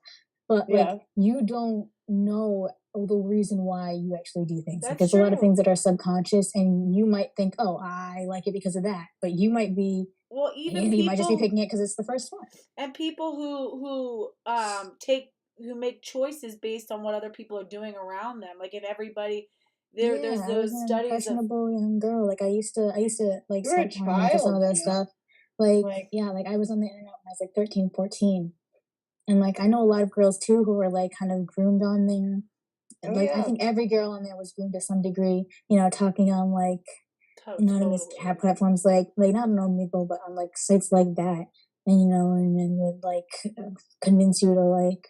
Or like, I saw a lot of the trans stuff pop up on like Tumblr, like Yeah, 2015. I never actually had a Tumblr account, And I believe it was or not, like, but I would often see it, and I was on, like I said, like some Quota, which is like some stupid like website, kind of like Wattpad type of shit, I had a and that's Tumblr where for I got like into the, photography and stuff because that's like what I do yeah. for fun.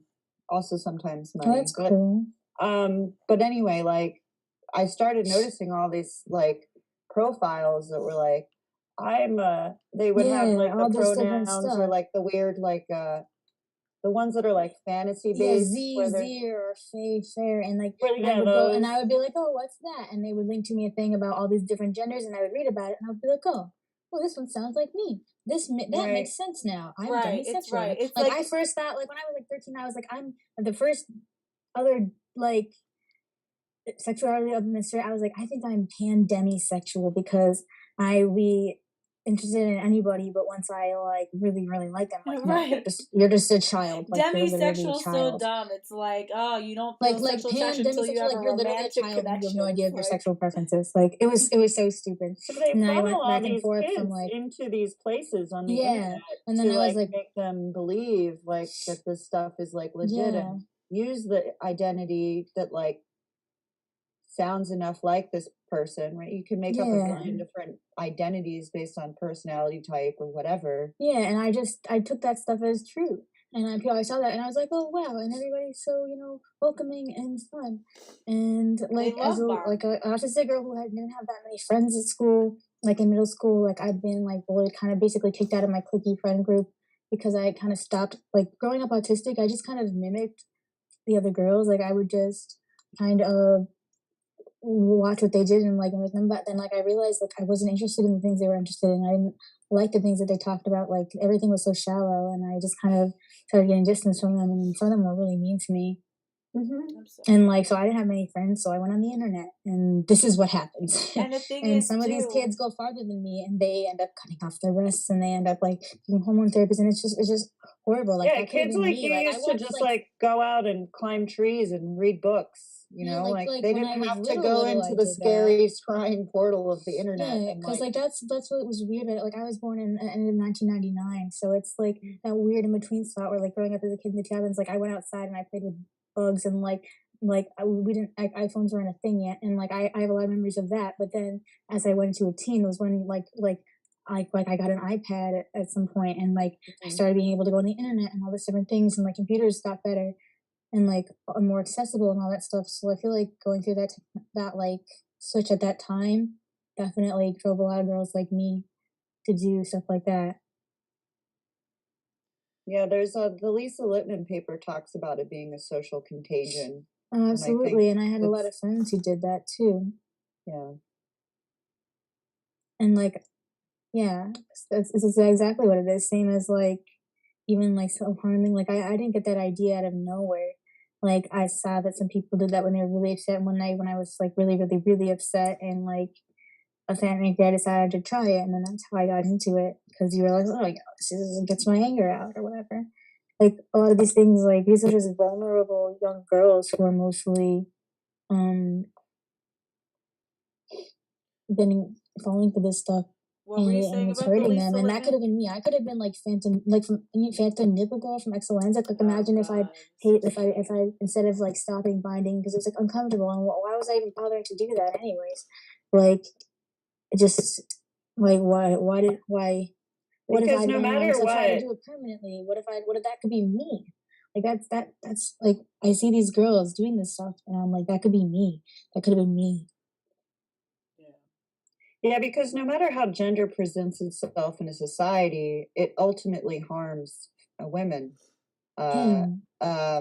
so, for example, like Chinese foot binding or Mm-hmm. Indian widow burning, or now, young girls binding their chest, it always ends up Yeah, in some it's kind like of the harm towards the female class, towards women. yeah, and that's why they're like, oh, gender is different in every culture. Yeah, the gender roles are different, but notice how it's always somehow I think It always has disparage the females. it always It's has like the they're same like end result. Yep. yeah, like it's like oh, they're females are just It oppressed all differently here, and they're because it oppressed all differently comes here, but it's down to somehow always the controlling. females. It all comes down to controlling women's reproduction, and Yes, that's again, a 100%. lot Like of the stuff. controlling women's Mhm. reproduction is controlling, how they command the attention of which men, and which sexual opportunities are born of that, and because again, what women really need to understand, and the reason why they want to control us so much, is the fact that we really do hold the power of all civilization.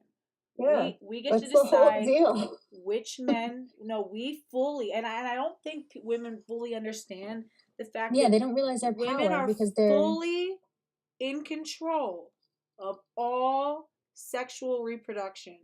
No man can reproduce without a woman. All it takes is, what, one sperm, right? Women have the power to gatekeep which men get to reproduce. We have the power to gatekeep which men can build a legacy, which men will end their genetic line, which men can have sons and daughters and build that empire. Women control that. Women control that. Yes, that's why they've hated us for yeah, and that's millennia. that's where That's the religion comes whole from point. to Yeah. control that and explain that and try to put the control back in men's hands. Right. And like as a lesbian, obviously my needs are different, but that's where I've noticed, yeah, like some feminist circles they fall short and they don't consider this stuff that like this is inherent to women's oppression and it comes out of this um like it comes out of this Fear natural of power. evolutionary like Yeah. yeah, Fear of the exactly. power to reproduce, to create and And destroy life. yeah, and then they feel the need to control that, to try to control that for their own advantage, and that's why this happens. Like this stuff isn't. It's not like it's not something that cropped up socially out of nowhere. Like it has its roots in these things, and in order to better understand why it happens and like how it happens, I feel like those are all things to take into account. Let me take a peek. I want to take a peek at some of the comments from the chat. I feel like we've ignored the chat a little Yeah, bit. we Oh, haven't sorry, said they're anything talking today. about. I think they're talking about dragons, Dragon? transition and All detransition. right. So Dragon Dragon Kittigan. Kittigan says, get it. All right, let's see. Rose in Wonderland says, "Dear Chimera, well, I'm legitimately glad you are here, being honest with us. I can't imagine that's always easy." Yeah, everybody was like going off on Dear Chimera in my last stream, and like I didn't read all of. I didn't get a It chance to was go a through the few whole chat. people. There were a few people who were like trying to be supportive of like Well, what even it. happened? I don't know. It's always just like when There's a like a trans homosexual person, transsexual in the comments, and he's in here yeah, now. And I think he was trying to work through his own experience based on what I was talking about, what we were talking, Yeah. in the thing with Sometimes Blair. sometimes I feel like you gotta be more gentle with those people. Like I have my moments when I get mad and I'm like and I'll say stuff about like Tim's appropriating women and all that stuff. But like sometimes when people are like coming to us and they're like they talk to us, like if you receive them with compassion and you explain stuff to them, Well, he like was if they're ready talking to about, receive it. I guess, some of his abuse from his childhood from his father, and tying into how he thinks it might have impacted his, internalized homophobia and his, fear of being male and just things like that. And they were like, oh, Yeah. well, they were accusing him of being like a fetishist for talking about being Oh, spanked. that's And I was like, all right, guys, like, I like, is listen, that necessary? That's stupid. Like do yeah. we And that's but that's listen, and completely missing the point and at the about same how like time, I don't want to put. I also am very cautious not to put on to women that they must be kind. Women don't have mm, a responsibility to be kind at this point, and I don't believe that yeah. women are there to coddle or to be the support animals of men, or they're not there to fix their problems, and they're not there to. And women have, and listen, women have been and I so think that hurt. was their main gripe, right? Like you're sort of taking up time from this like female sort of centered chat. Yeah, Yeah, And that's like the I problem with think this that's stuff. that was their main right. And That's that's how why I I told was him, I was trying to like, if stay you out of guys it, to want be to get honest. him out of here, go ahead, throw him out. Like, I don't give a shit. Like, because like whenever I give someone a wrench, like you're in control of the chat. You want to get someone out, like, I listen. I can't commit this whole space. Yeah, I technically like built. I'm the one who like went in and actually made the channel or whatever. But I don't own this channel. I mean, this channel is nothing without you guys. I mean, this channel is not. That's why I wanted to create this. I would just be talking to a wall if it wasn't for everybody. It's your guys' feedback, it's your guys' comments, it's you guys watching and interacting with me that informs so much of the content that I make. And so like if I give someone a wrench and I'll always give it to a woman, and if she thinks it's inappropriate, that's what I said. I was like, well, just throw them out, but just be Mm. thoughtful before you do it. Just be sure Yeah. that it's for the best of the community. It's hard because on the one hand, like I said, I don't think that we've done enough support animaling for men, and I do think it's on Mm. them. But at the same time, I'm grateful for him to be doing his own work to work through it. Yeah. And I I think, think he's questioning, like, what, I feel like anyone who's sort of questioning where they're at in the whole situation is a good start anyway. Yeah, and Like, yeah. Rana just explained her whole path of doing that, and I'm glad that right? she got there. Ultimately, it's gonna be his path to take. I guess I have a little bit of compassion with detransitioners because I understand like they're really having to.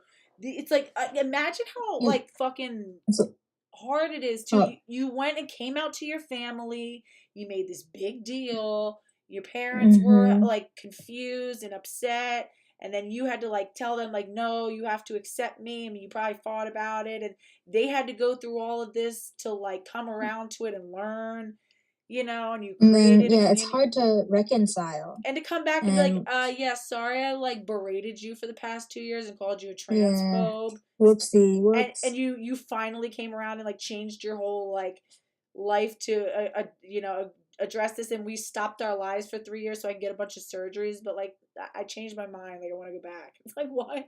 It's really hard, but like it's really brave, I think, for those who do take that step. And I sometimes want to be taking my time to at least be encouraging to those people because I was one of them once. And part of what got me out of the trans stuff is that, like, I'm noticing how abusive trans activists were to me, who somebody who I thought I was on their side, and they were like, "Oh, you're a turf," and I was like, for saying that men can't be lesbians, or that, like, well, it doesn't make sense that non-binary people can be lesbians because lesbians are women, or whatever, like whatever, like, take I had at the time.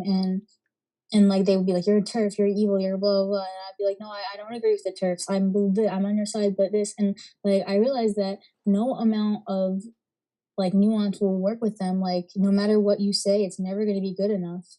Like they want nothing but total submission.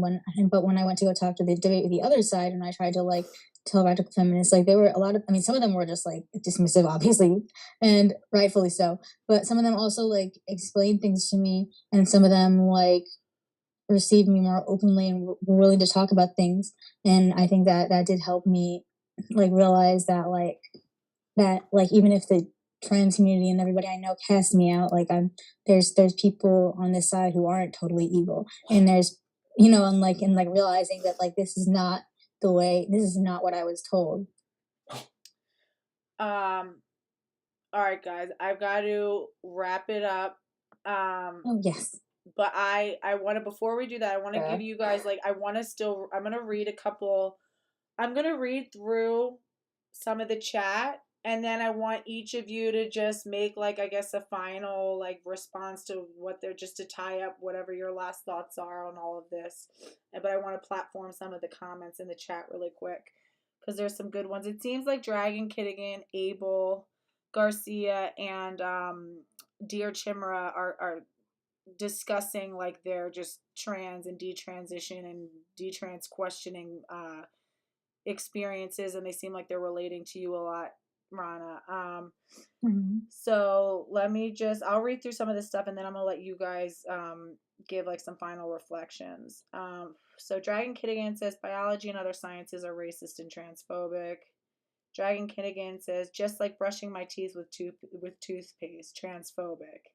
Rose in Wonderland goes, no, those are moobs. I think she's talking to Dear Chimera, who I think he said, hold on. I think he said that from taking estrogen, I think he like developed breasts, like decent sized breasts, like C cup or something. Let's see. Scooter 1401 says at Abel Garcia, I read an article from Forbes about how trans healthcare is set to be $1 billion industry, dwarfing the film industry. Each trans person will dole out $150,000 for transitioning, and that's just minimum. That's not even the upkeep of these bodies that are now going to be dysfunctional for life. Tradwife Radfem says, what the DM says at Slow Bro Dragon. Exactly. I have been in many men's changing rooms, locker rooms. Some dudes have moobs. It's a thing. They are usually heavy-set men, but getting a boob job is no different in my opinion. Abel Garcia, what the fuck? Can you DM me that? Steph Lyria said creepy. Scooter 1401 says sure, Abel. Let me find the article. Slow Bro Dragon says I mainly wondered about real boobs they gain through the hormone therapy. Hi, Teal Woman here says Johns and Tricks. Let's see. DM says, oh, right, true. I guess even though it's still a man's chest, a steady diet of Big Macs and junk food can create that effect. Lol. Sorry. Dragon Kid. Or what is the one? There's a condition where they develop. Yeah, God, gynemastica. Yeah. Yeah. Gynecomastia? I'm not sure. Something like that. But I know someone that had that. So. Well, a lot of like pubescent boys get it as they're going through a lot of their stuff, and it usually resolves, but sometimes it doesn't. Mm-hmm. Dragon Kittigan says Dr. Mengele Gallagher. Yeah. Airbird Killed Me says, yeah, they're evil. I guess talking about the surgeons. Banana Bread says, does anyone know where to find the clip of the surgeon referring? Here, let me see if. Oh, I know what the surgeon refer. Well, it wasn't. Hold on. Let me see. If I pin it, does it come up on the thing? Someone says, does anyone? Yeah, because I remember. What was it? Is it coming? No, it doesn't come up. When I was watching a Vanessa Voki live stream, and every time she would pin it, it would go to the top. Let me just see if I can get any of the main stuff. Dear Chimera asked Rose if she's detrans. No, Rose is not detrans. Dear says maybe this non-binary movement is helpful in a way because it stops people from going on hormones if it's a phase that will go away in 10 years. That's a decent point. I feel like the non-binary crowd like almost gets it. Like they're almost there. They're so close and then they miss the point. Well, yeah, it's just like be gender non-conforming. You know that genders, you don't want to do it, right? But then it has nothing to do with sex. That's where they get fucked up. Is that they think it has anything to do with sex, and it doesn't. Rose says no. Rose says at Dear Chimera, no, I'm just a boring straight girl with a passion for memeing and growing healthy women-based social circles. Let's see. Mm-hmm. Eleanor says there's many non-binary surgeries. I'm going to do a video on those. Let me just see what Dragon is saying. Let's see. Dear Chimera. Let's see. Dear Chimera says 2.5 years and no surgeries, but I have a C cup. Everybody was saying, oh, Rana, your story was heartbreaking. And they're just showing compassion for you. Someone says, holy shit, you're still going. Well, they said, wow. I know, we've been on here for a while. Dragon Kittigan says, I'm a detransitioner. I had a double mastectomy and was on T for about 9 years. Oh, that's crazy. Wow.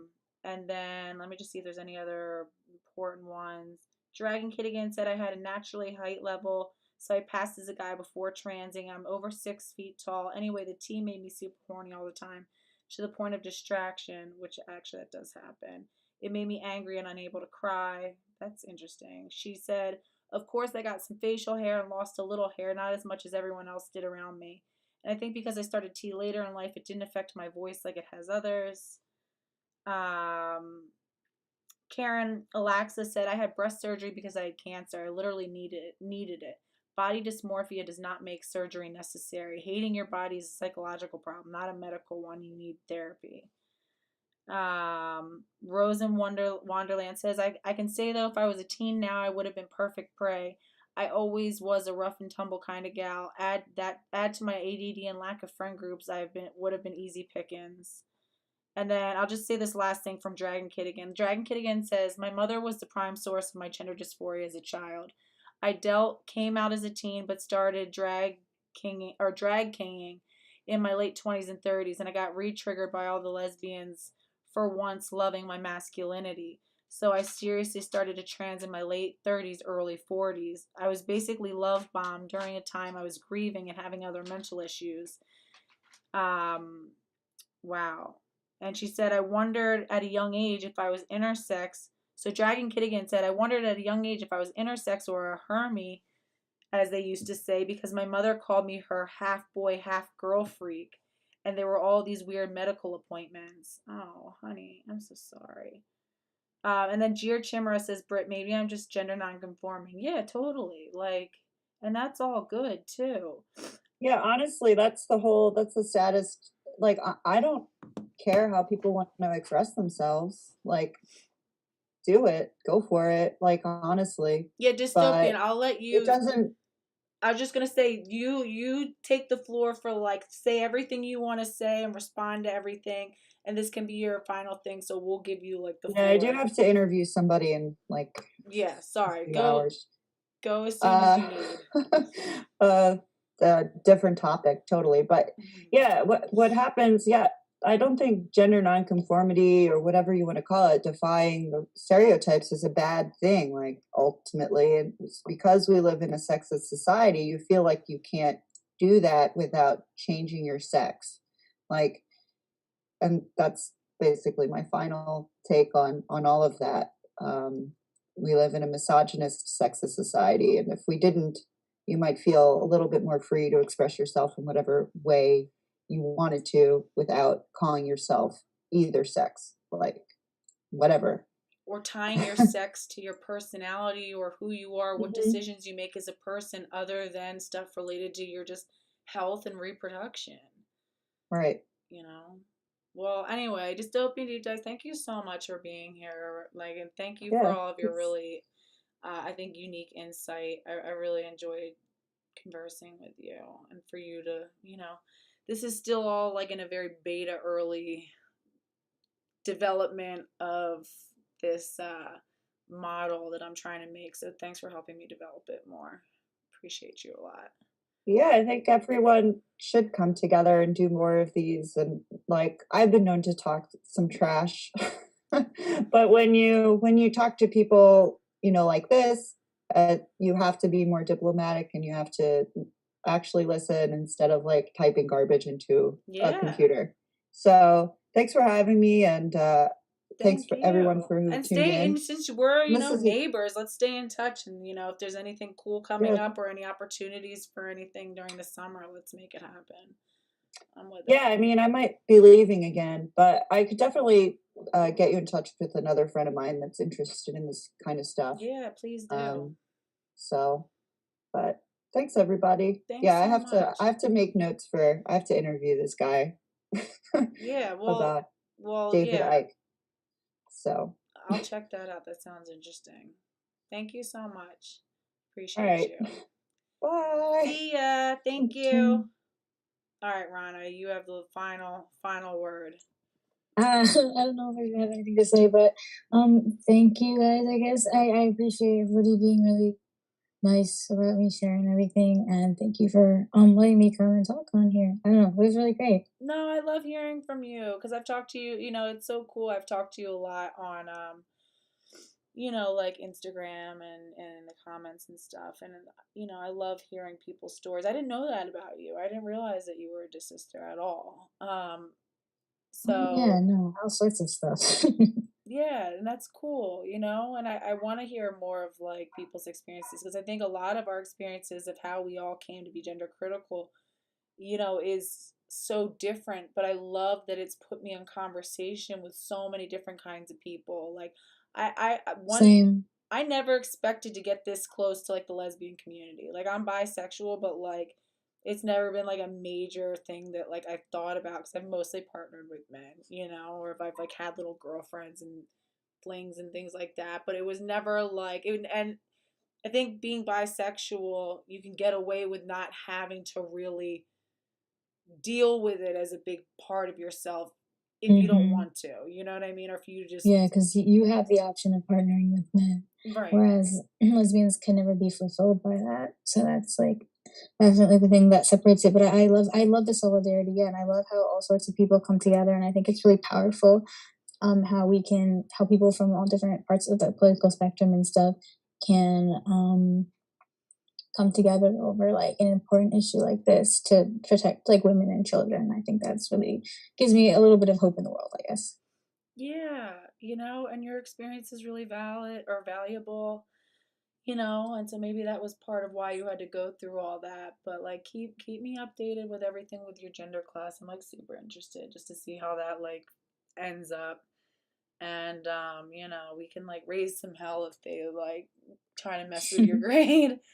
But and to the chat and everybody, Abel, Dear Chimera, Trad Wife Rad Fam, Lyric Quoo. You guys have some complicated names. I love you guys. But Dragon Kid again, Eleanor Lynn, Step Lyria, Leika, Slow. Oh, and a big thank you to Slow Bro Dragon for being, wow, you really stuck it out. Thank you for Yeah, staying sorry, in the talk to me chat later. and modding. You're a champ. I appreciate you so much. Anna Twink. Oh God. So Kristen Frost laser beams. So many of you guys. Like Eleanor Lynn. Yeah, let's see who else. Karen, Alexa.